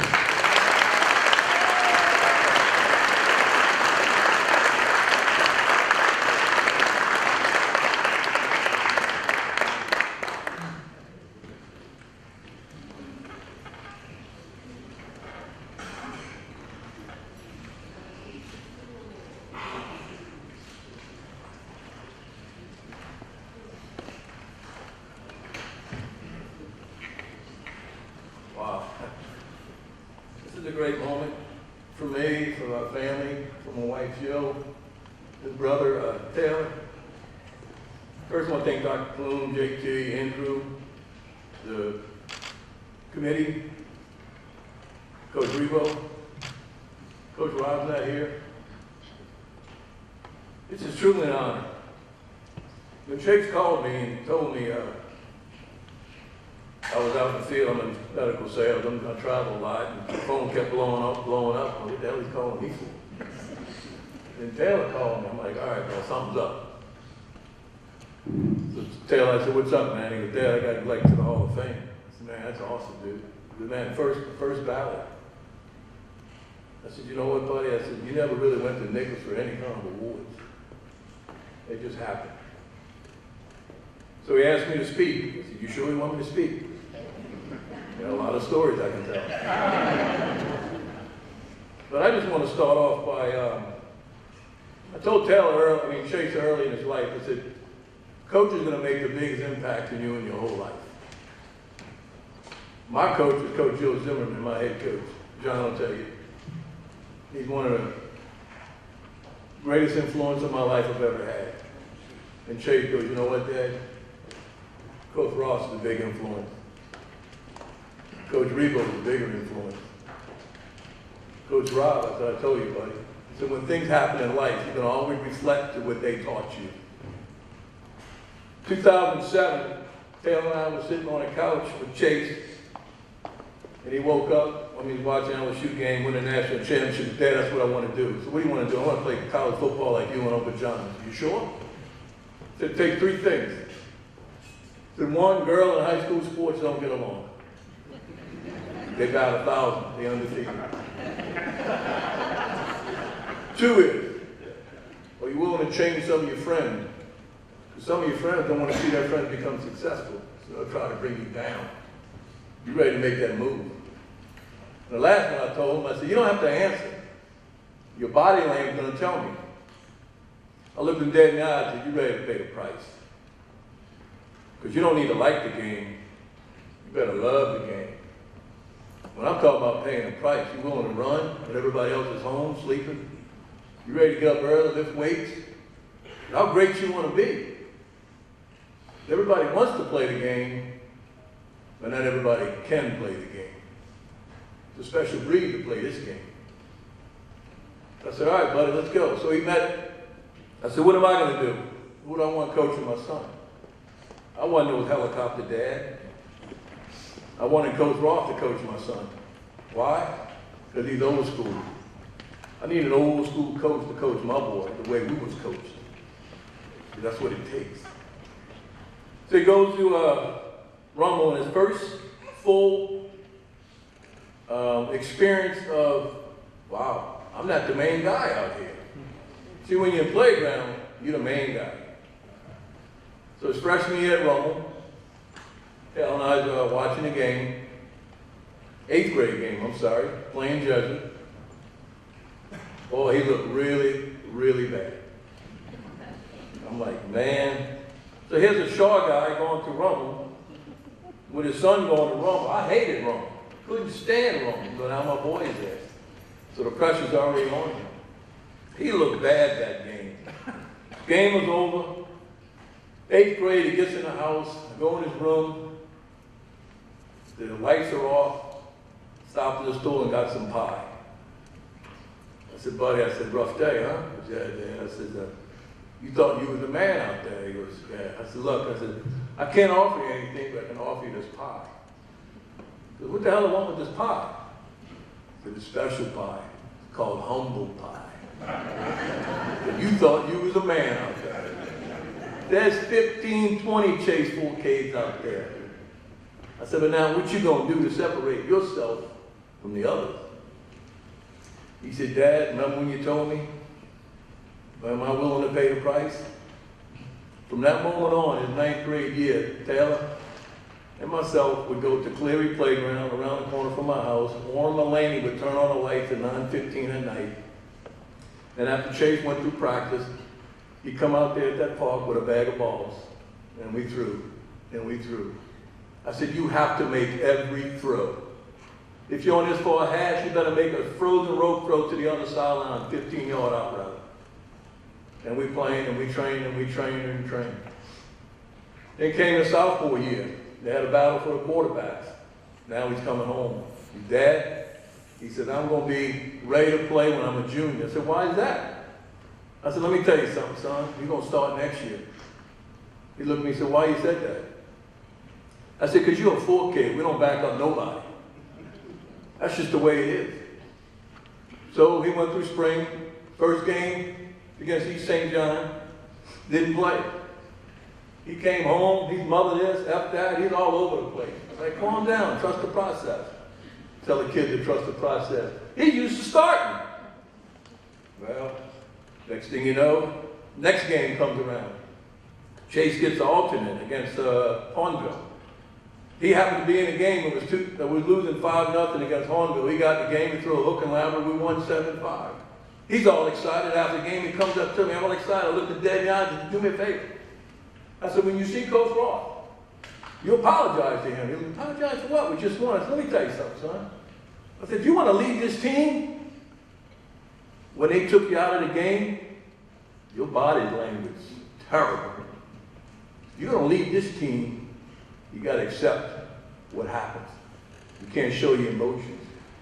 Boy, he learned. So, next weekend came, Chase came home from his practice that Saturday. He goes, Dad, I'm the starting quarterback. I said, great job. You're starting against Katie Allen. I said, no, Dad. Coach Ross named me the starting quarterback for the rest of the year. Saturday, I stood up. I said, now you ready to work harder? Because now you got to keep the job. Oh, he worked hard. He worked hard. He had a great his 3 years started at Rummel. Had some great times. But then it came to junior year. In high school, he goes, Dad, I'm not getting in the office. Coach Ross called me up. I was heading to Jackson, Mississippi, because Keith, Arkansas State's going to be his first offer. Chase was so excited. He said, Dad, he goes, I'm the only quarterback that's going to offer Louisiana. I said, hold on, bro. I got on the Twitter. I said, they already offered 4 other quarterbacks. The coach is going to tell you what you want to hear, not what you need to hear. I said, let me tell you something, son. I says, this is your decision. So he comes up to play in a game in Lake Charles. He's playing baseball. He was a catcher. He's out there. He met the coach from McNeese. He offered him a scholarship. Didn't even meet my son. Just offered him right there. Didn't take long. Coach Lee from Nicholls, the offensive line coach, to text me. Hey, man, what about Nicholls? I said, Coach Lee, recruit him. Don't assume. And once Coach Lee called Chase and offered him, it's a done deal. But me as a father, I wanted to make sure he's making the right move. So we took a trip to Maryland. And he gets to Maryland and tell him how to dress. Of course, these kids don't look at the weather like we do. It's the weekend of a blizzard. I said, he ain't coming here. He ain't coming here, bro. We land at the Reagan Airport. I'm in a coat. He's got his shirt on and that door opened up and he looked at me. I says, you're not too smart about this, huh? So we get there and we get snowed in for 2 extra days. Man, that boy's like, Dad. I said, I hear you, bro. We out of here. So we get to the airport. Typical kids these days. He said, Dad, I says, Coach Walt Bell, and they calling me up. I said, you got to tell him. Can I text him? I said, nah, man, this is the man's world now. You got to treat him. You got to talk to him. So he called him up. So Walt Bell called me back and goes, hey, we're coming. We're gonna be there Monday. I said, I don't know why you're coming, Coach. Chase ain't gonna be there Monday. He said, hey, just call me. I said, Coach. So, people want to ask me, the most questions I've ever got was, why did Chase pick Nicholls State? It was on the February, the Wednesday of the first week of February, I think is the signing date. So that Tuesday, we're sitting in our living room. Chase is sitting right here. I'm on a couch over here. My wife's over there, and Taylor's somewhere. And he goes, Dad, I'm gonna break your heart. I'm gonna go to Nicholls. My wife looked at me with daggers in her eyes. Said, you better go downstairs and talk to him. So I walked downstairs and I said, son, I'm not disappointed. I wouldn't be a good father to make sure you were going to the right place. I'm just going to ask you why you picked Nicholls. And I'll never forget it. This is when he really had to make the first decision. He said, Dad, I remember you telling me back in the day Nicholls was a good program. I said, they were, buddy. They had meatball and they had some players out here, man, that was putting, he goes, Dad, he looked me dead in my eyes. He said, Dad, I'm going to change all that. So what do you mean? I said, son, you're going to have played in front of more fans at Rummel than you will at Nicholls. He goes, Dad, I'm going to change all that. And what does a father do when a man has a dream? I got out of his way. I said, bro, do what you do. I was at a baseball game, was playing, Rummel was playing Ruskin at Chalmette. And Coach Monica, Frank was right next to me outside the batting cage. And Chase, he's just dying to get in the game as a freshman, right? So we got a little arm pad for all the pitches. So Chase runs out there without the arm pad. I said, dang, you that smart? You gonna call his own pitches? So Coach Monica and Nick said, Chase, forget something. He comes back, so I'm talking to Frank outside, and Frank goes, you know what, Keith, about leadership? I said, yeah, Frank. He goes, leaders are not well liked. Because what leaders do, they hold people accountable. They hold your teammates accountable. And one of the greatest things that really I admired Coach Repo, we played Georgia. I think it was a 52-point underdog. So Taylor and I go to the game, we're trying to find out where to sit. So I asked the concierge, I said, where's the handicap section? He goes, way down there in the end zone.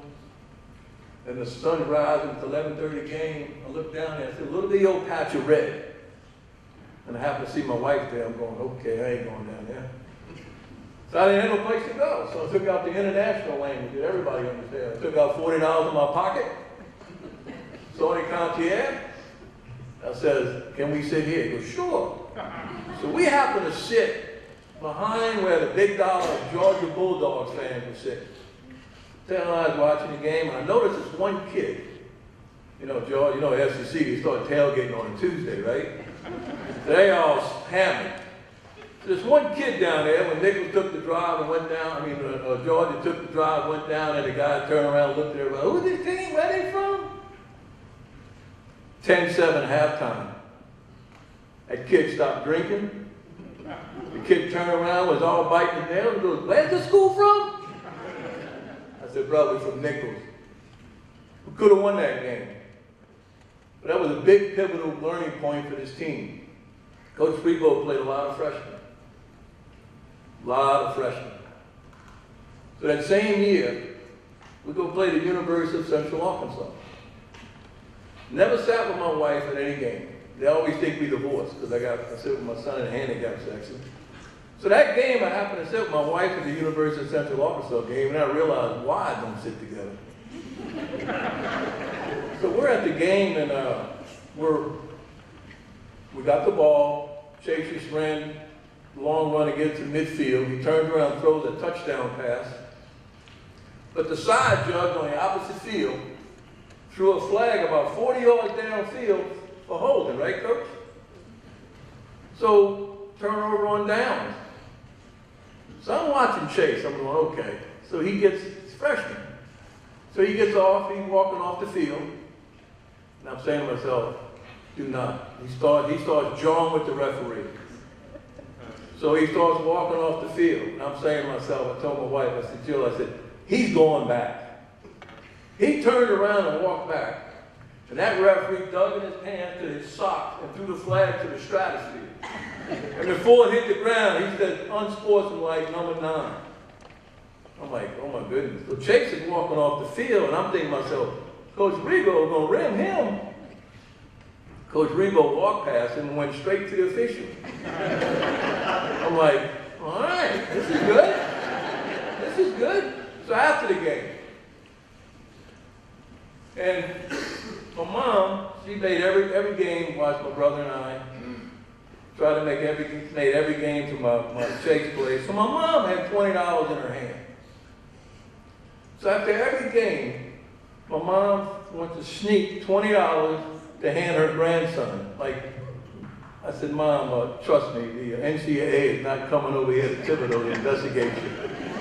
She goes, well, I saw what they did you and your brother at Ole Miss, how they were paying y'all. I figured I had to hide it. I'm like, trust me, Mom, they're not going to investigate the grandson. Well, anyway, Chase comes out with his bag. He's got his shorts on. It's about 40 degrees.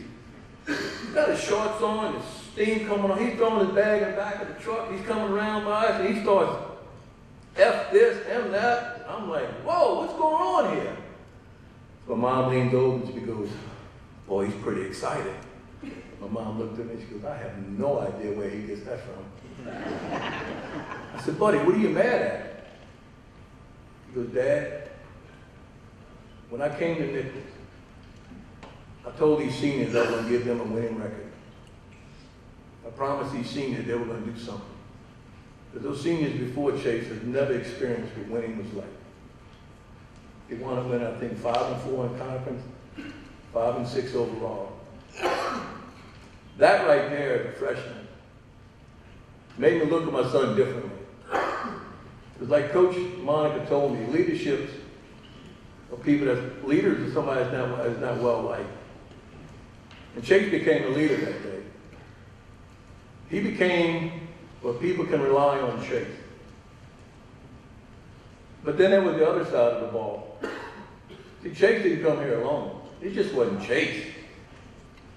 Sully was a big part of this team. Huge part on the other side of the ball. But what most intrigued was that Coach Rebo, I looked at that team, he put a bunch of winners together. It wasn't the biggest team. There wasn't too many 6'5", 6'3" linebackers. But I've always told Chase, you can't measure a person's heart. You can't measure their desire. Because there was a time when Chase was worried about his height. Will he be recruited? And that's one day I walked up, he was shaving. I walked up to the mirror and I said, hey son, this is as tall as you're going to get. Don't let that stop you. Don't let that be the deciding factor in why you're not going to play. And it wasn't. It wasn't. And when Chase was growing up, I asked Chase, I said, what's your why? Why you want to play football? And I was eating one day, and I got a text message. He goes, Dad, you know why? I said, but tell me why. He says, I got a brother that can't play football. So I'm going to live my life through him. I'm going to play for him. And that's the main reason why he didn't go to Maryland. Because he wanted his brother to see him play. He wanted his brother to be there. And he was there every game. You know, when you look at a player, you got to decide. Am I going to fight with him? Or am I going to go to battle without him? And Chase was ready to go to battle with anybody. Chase didn't come to Nicholls for these awards. He didn't come here to get Southland Conference. He came here like he told me. He said, Dad, I'm going to change that place.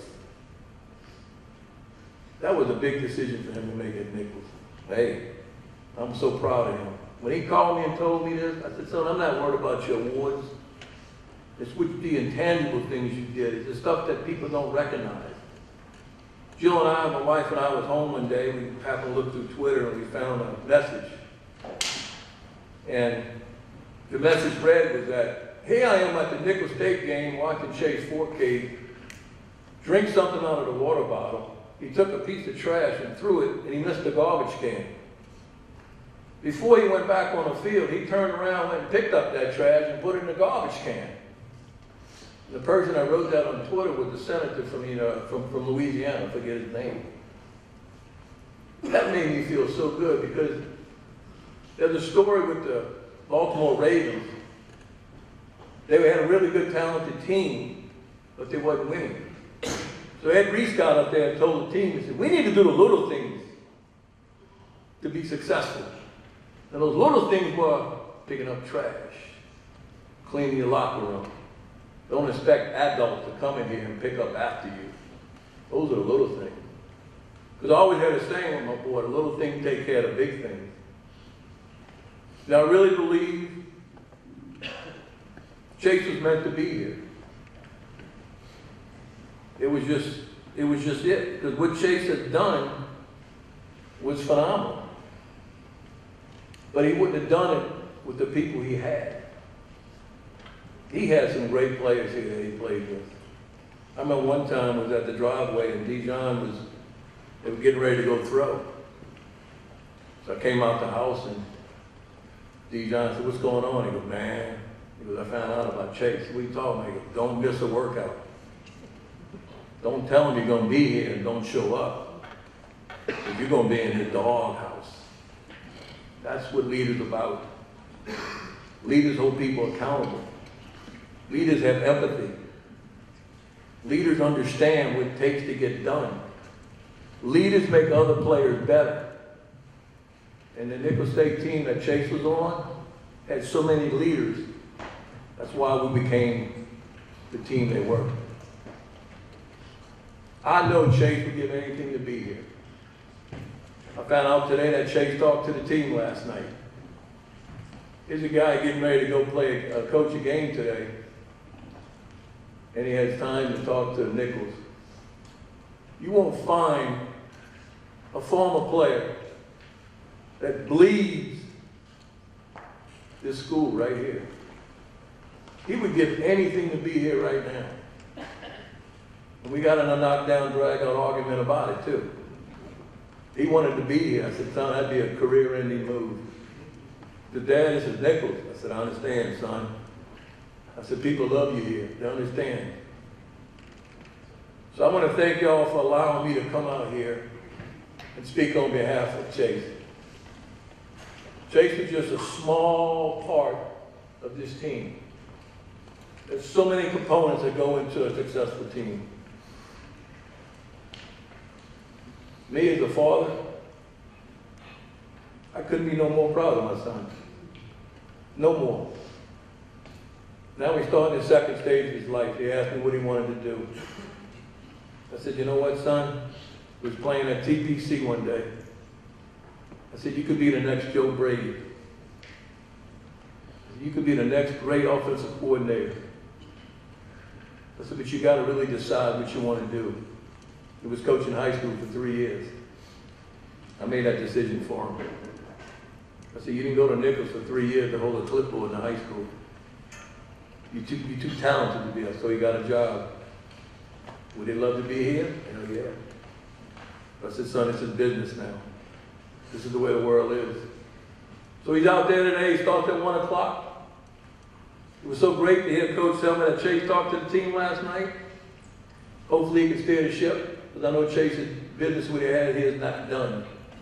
He's not finished with Nicholls. And hopefully Nicholls not finished with them, with him. In closing, guys, I really want to appreciate everything y'all have done for my son, Coach Rebo. I cannot thank you. You took a boy that came here as a young kid, turned him into a man. He's made mistakes, we've all made mistakes. But I can promise you right now, Chase Forkade will always be a colonel, no matter where he's at. I want to thank you guys again for allowing me the opportunity to come up here. Thank you very much.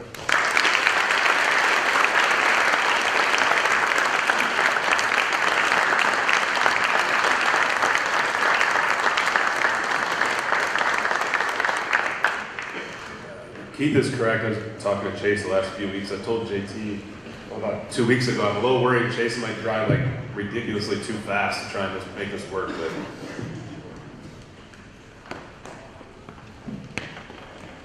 we mentioned Chase had one of the best careers in Nicholls history.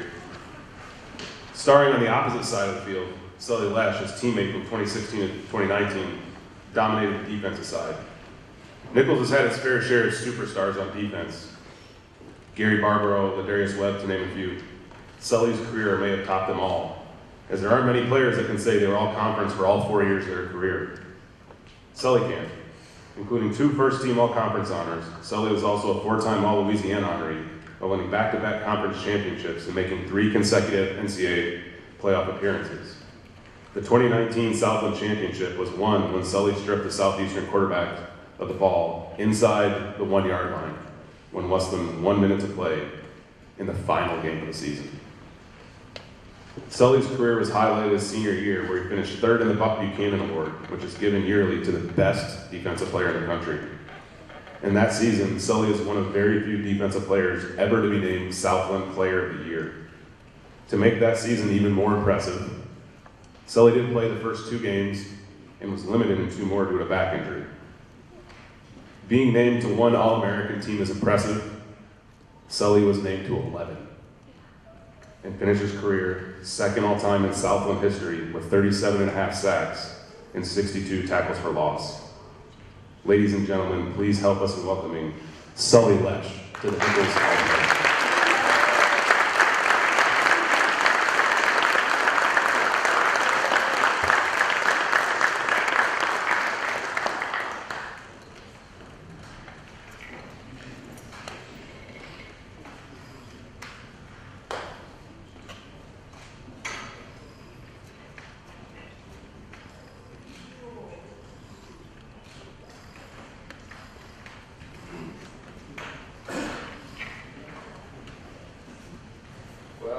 First of all, I want to thank the committee.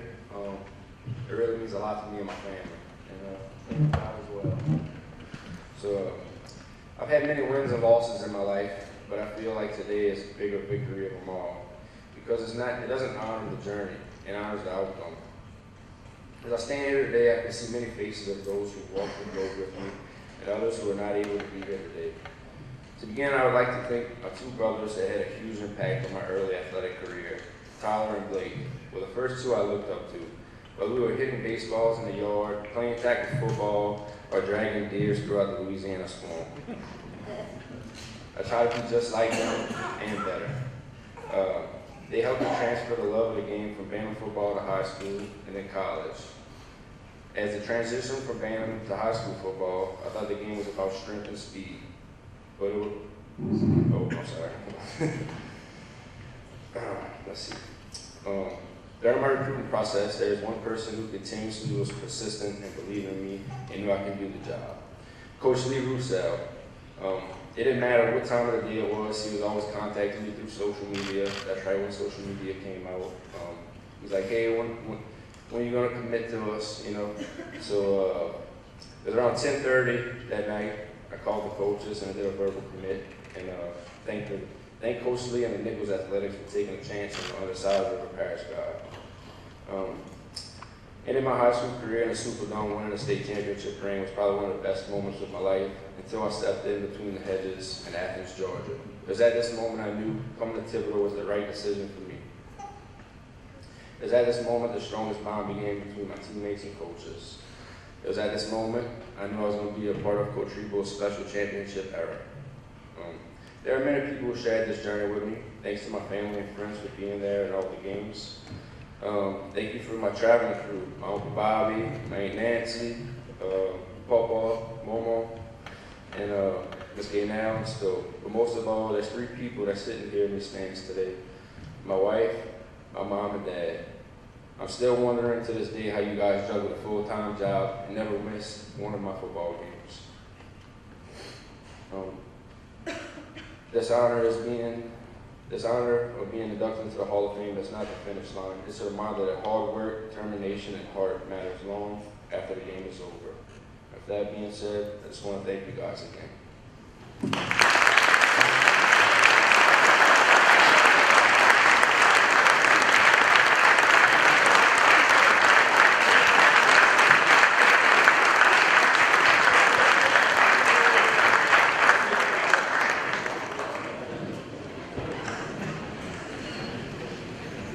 There's a lot we do for this ceremony. One of them is, look at that picture of Sully. One of the hardest things was find a picture of Sully that no one else was in it, because there's like constantly 2 and 3 offensive linemen blocking it. Yeah, I'm not that good at Photoshop. In just over 3 years in Thibodeau, Matt Roan transformed the Nicholls Athletic Department as the Director of Athletics. Headlining Roan's accomplishments were major facility renovations or new builds for all 17 of Nicholls' teams that were completed or in the process of happening at the end of his tenure. Matt was able to secure the largest gift in Nicholls athletics history to help support those improvements and create a vision for the future here in Thibodeau. Matt was able to fill those facilities with champions as well, and it started with champions in the classroom, as for the first time, the department set a 3.0 GPA for the first time in school history. Roan's tenure included back-to-back conference championships in football, while hosting the school's first NCAA playoff game and following it up by doing it the next 2 years. Additionally, men's basketball, softball, and women's basketball were all able to win conference championships during his time in Thibodeau. Matt also hired former men's basketball head coach Austin Claunch, who went on to win back-to-back Southland titles as a colonel. The competitive success under Roan's leadership in Nicholls led to its highest ranking in school history with the 2017-18 Learfield Directors Cup. Matt is currently the Director of Athletics at James Madison University in Harrisonburg, Virginia, where his wife Mallory and their 4 kids, Gatlin, Radley, and Ketcher, and Shepherd live. Ladies and gentlemen, please help me in welcoming Matt Roan to the Nicholls Hall of Fame.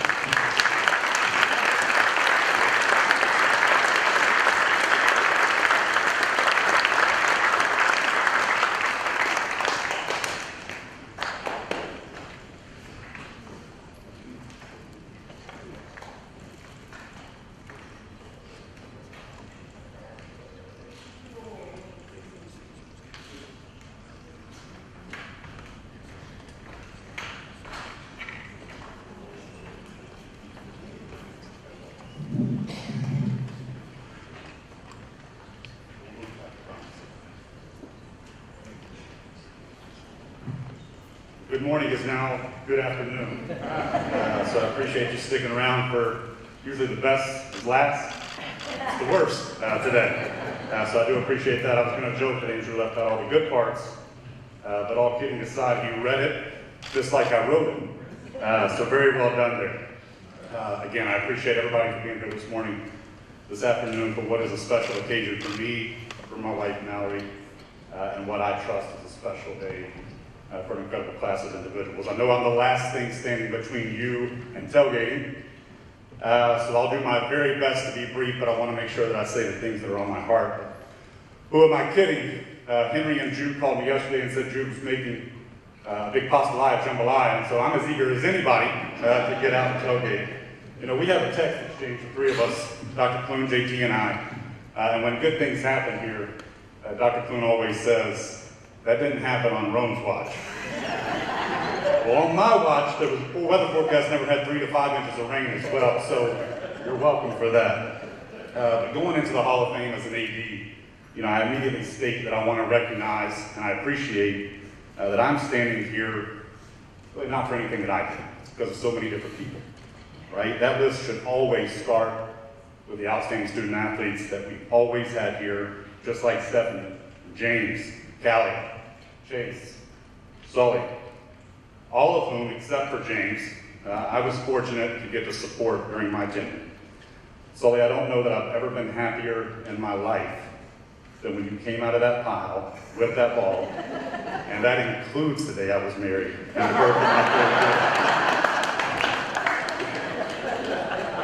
4th kid. It includes a group of outstanding coaches and staff, and together, I think we made an amazing team, assisting one another, student athletes like each of you, and it takes an amazing group of investors and supporters like Trey, to whom I owe personally a great deal of gratitude, and I wish he could have been here so that we could catch up.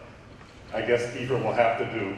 I'll be honest with you, if we were betting who would mention panty raid, I thought it was going to be Mike Kiefer. But Amelie and Stephen, and I can attest that Stephen is a phenomenal fundraiser, because even almost 6 years after leaving here, I do get a weekly email asking me to support the World War II Museum. So he is phenomenal at what he does. But it's because of this awareness of other people that you're going to realize that the center of my remarks this afternoon is thanking people, and it does start with Mallory. So I was reminded of Nicholls in late summer of 2016 when Richie Riley and I, former head men's basketball coach here, we were connected for the very first time through a mutual friend, and we talked about the opportunity to be the AD here. And if you know me, you know that I tend to get excited. I can get laser focused on things. Not so much Mallory, right? But in the case of the opportunity to call Thibodeau home, the opportunity to become a colonel, she was all in from the very first conversation. We talked about that over the last few weeks, and she never flinched at the idea of moving with 3 kids and 1 on the way and giving this everything that we possibly had. I remember sitting in our living room, and we watched that game in Georgia. We didn't have this opportunity yet, but we were watching it as fans. We already believed in what was possible here, and we were hooked without even knowing. I've never even set foot in Thibodeau, but we were absolutely hooked. And a lot of people have told me that she was the one that in fact did get the job for me. We had a community forum. She was the star of the show there. When we had dinner with the search committee, I didn't speak.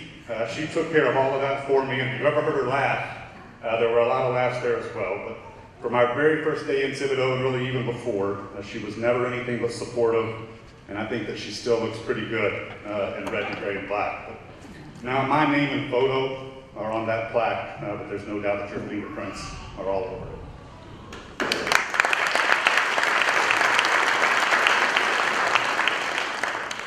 But I mentioned being reminded of Nicholls because I have to go back to the fall of 2002 when my Nicholls journey actually started and I first heard about this place. I was a postgraduate student at Hargate Military Academy in Chatham, Virginia, and we had a team of young men made up of individuals from all over the country.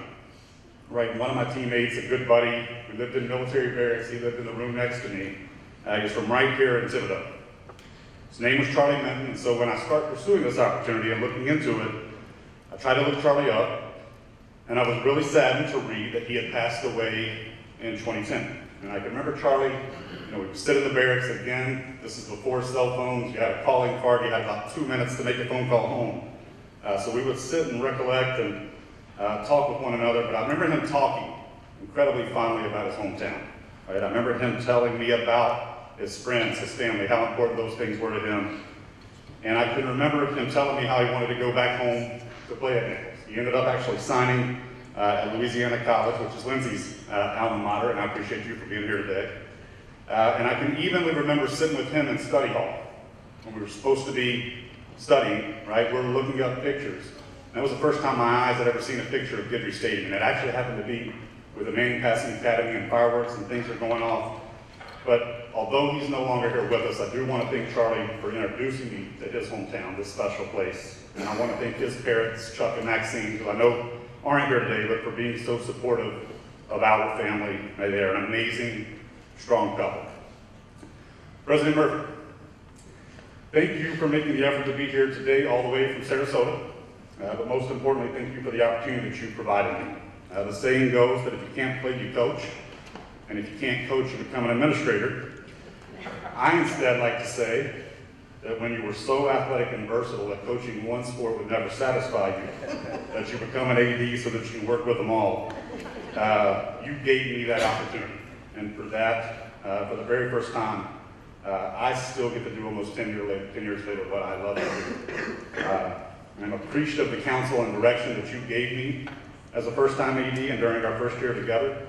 I really had no business getting the job that I did at 32 years old. I questioned your character and your judgment when you gave that to me. I have a lot more gray now, maybe a few more inches packed on as well, but you took a chance on me, and for that, I am forever thankful. I want you to know that I keep a folder in my desk at JMU from Miss Jean. And it's a folder that's filled with articles that she gave me during my interview, that she would give me from time to time, about what an AD should be, and I strive every single day to meet that mark. She was a remarkable woman, and again, such a great friend to both Mallory. The day that it was announced that I'd be the 9th AD in Nicholls' history, I received a call from Ms. Forthland. Somebody mentioned him earlier, Coach Don Landry, who was a 3-sport student athlete at UL. He coached basketball here, he was an AD here, he was a commissioner, and AD worked in Major League Baseball. So if you get a little ahead of yourself, right, that checks your ego. That's that humble pie that you talk about. So I got some work to do to catch Coach Landry. But I'm so thankful for his friendship, his mentorship, our regular calls between one another, the most recent of which was just a couple weeks ago when I was sitting in the Columbus airport. But there's not a better person in the world than Coach Landry. He told me he'd be watching today, so I wanted to be sure to acknowledge him and again thank him for how he continues to positively impact my life and inspire me to do even more. I'm thankful for you, President Clement, for sticking with me when you came on board Nicholls.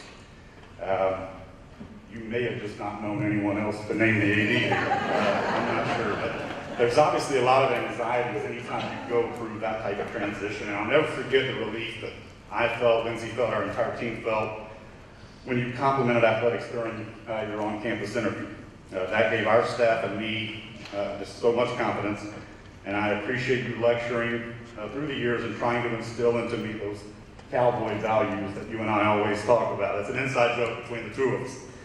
My only issue with Dr. Plume is that he almost had to fire me over some backlash of telling the Twitter world, Facebook world, that I was not allowing Boots Plume, his dog, to go on the team charter plane to Kansas.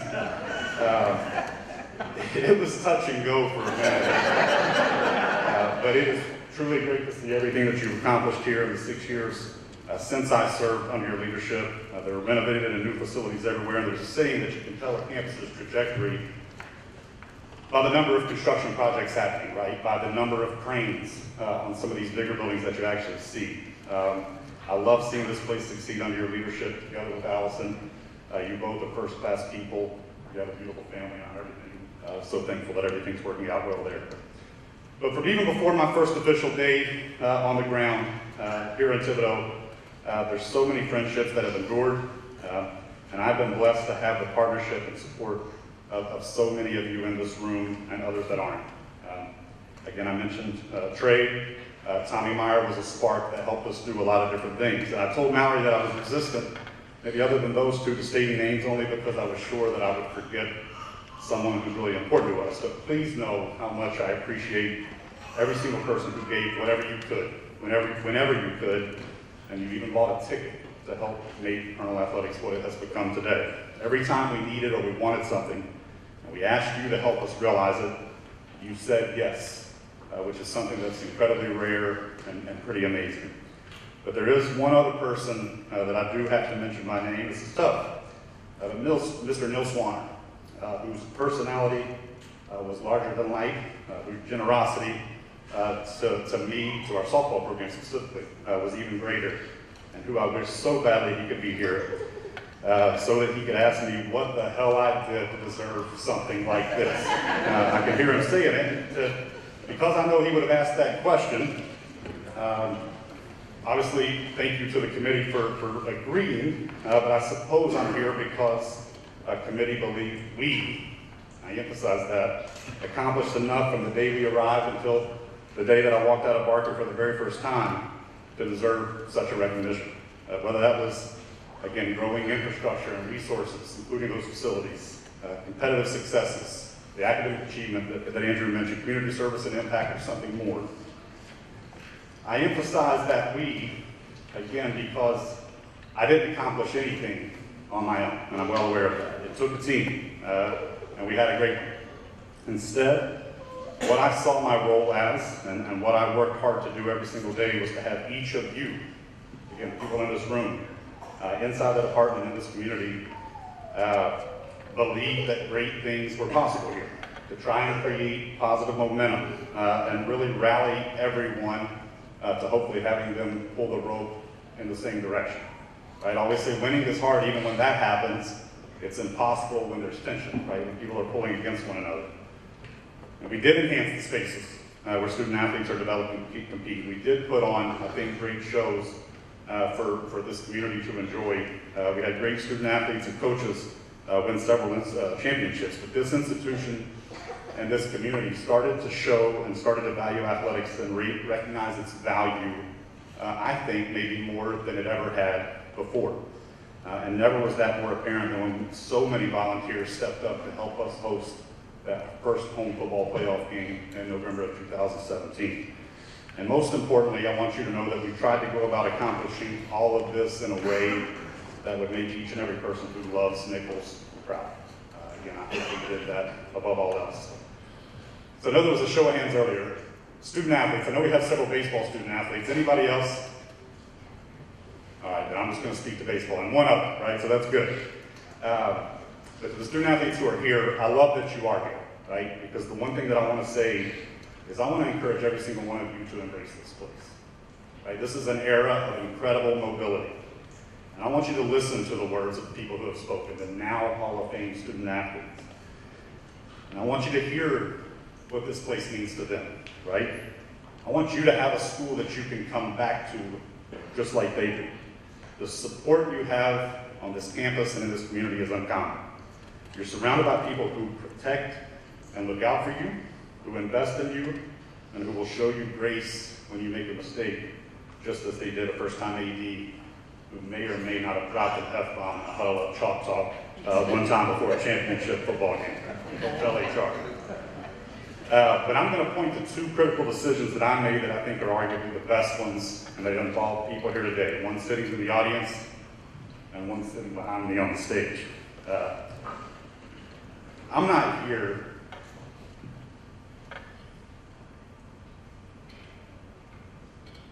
but for Tim Rebo being willing to accept less money than he could have made elsewhere, and a lot less responsibility.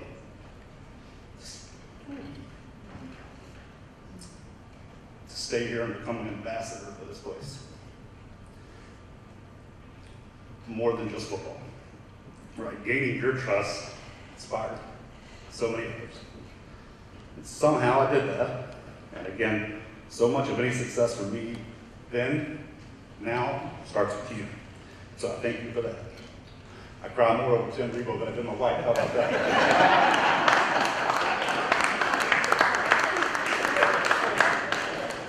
But your legacy on the field and this community is unmatched. And the second, just like I am today, right? A lot of you probably recall that I was very emotional. It was a hard decision to leave Nicholls.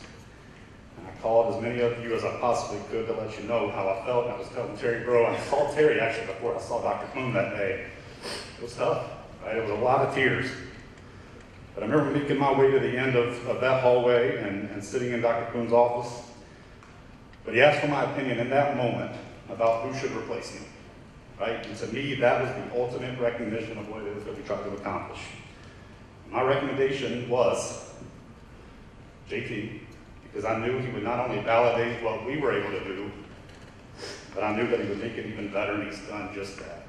He's the perfect fit for Nicholls, and although not nearly as handsome and charming, you absolutely elevated the position of AD when he started sitting in that chair. And I do miss our conversations on Rebo's couch. He's trying to game plan. We're making bad jokes with one another. And he's thinking, will you hurry up and leave?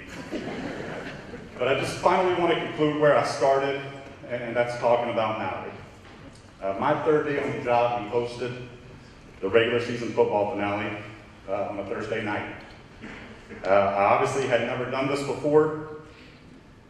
We had a skeleton crew working that game. They asked me what did I want to do, and I said, well, I'll just observe. And then after the game, I realized there was about 5 people that were trying to put that game on, so I felt that small. But it was only, I realized, about 10 minutes before kickoff that I had failed to secure parking and tickets for Mallory. And then 3 kids, and she was about 8 months pregnant with number 4, Shepherd, who was born here in Thibodeau. And I only realized that I had forgot because she chewed my ass out for as long as it took to walk from the rec center to the stadium.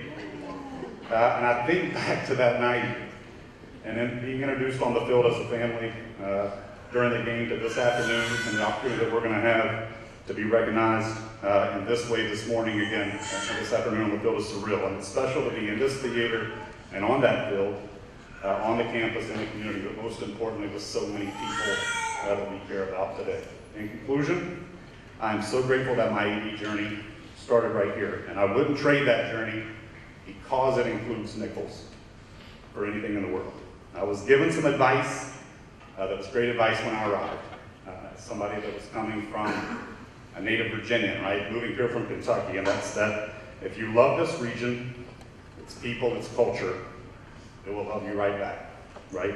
Those words ring so true, and I hope you can tell then and see and hear now just how much so many of you have impacted us and how much we love this place. Today, we certainly feel that love in return.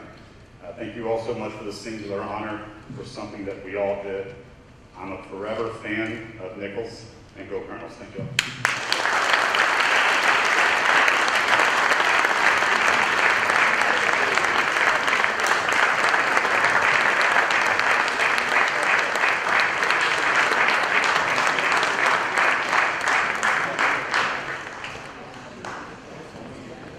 Matt, JT, and I just talked. If you're forever grateful, add another 0 to a game guarantee check, and we'll be truly appreciate it. Thank you for coming today, and please join us in congratulating our 2025 Hall Distinction and Hall of Fame inductees one more time.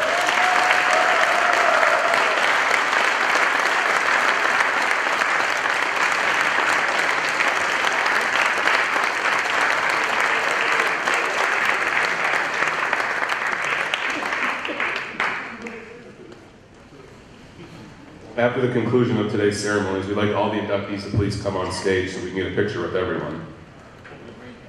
Before I sign off, thank you for attending, and all our attendees, congratulations. It's an extremely special day. We're glad you're here with us. Please welcome the Vice President of Collegiate Athletics, Jonathan Terrell, back to the stage.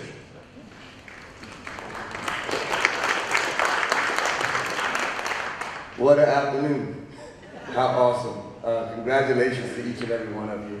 I know there is some tailgating going on, and I do remember all the stories that I was a part of. Thank you, Ms. Allen, Matt, each and every one of you, to be around Sully. It is amazing to be a part of such a great university with so many stories, with such great future ahead. So I want to say thank you again for coming out. Our student athletes, baseball, whatever sport, spend 5 minutes with them, you'll understand why this place is so special. I say it all the time. I get to do this job. I don't have to go to work. I get to go to work. I'm excited. Karen sometimes doesn't understand why I'm so excited to go to work every day. But I thank her for allowing me to follow my dream and not putting the bug in my ear to go chase it. So thank you for all that you do. I appreciate you, and make sure that all of the attendees come back up and go Colonels.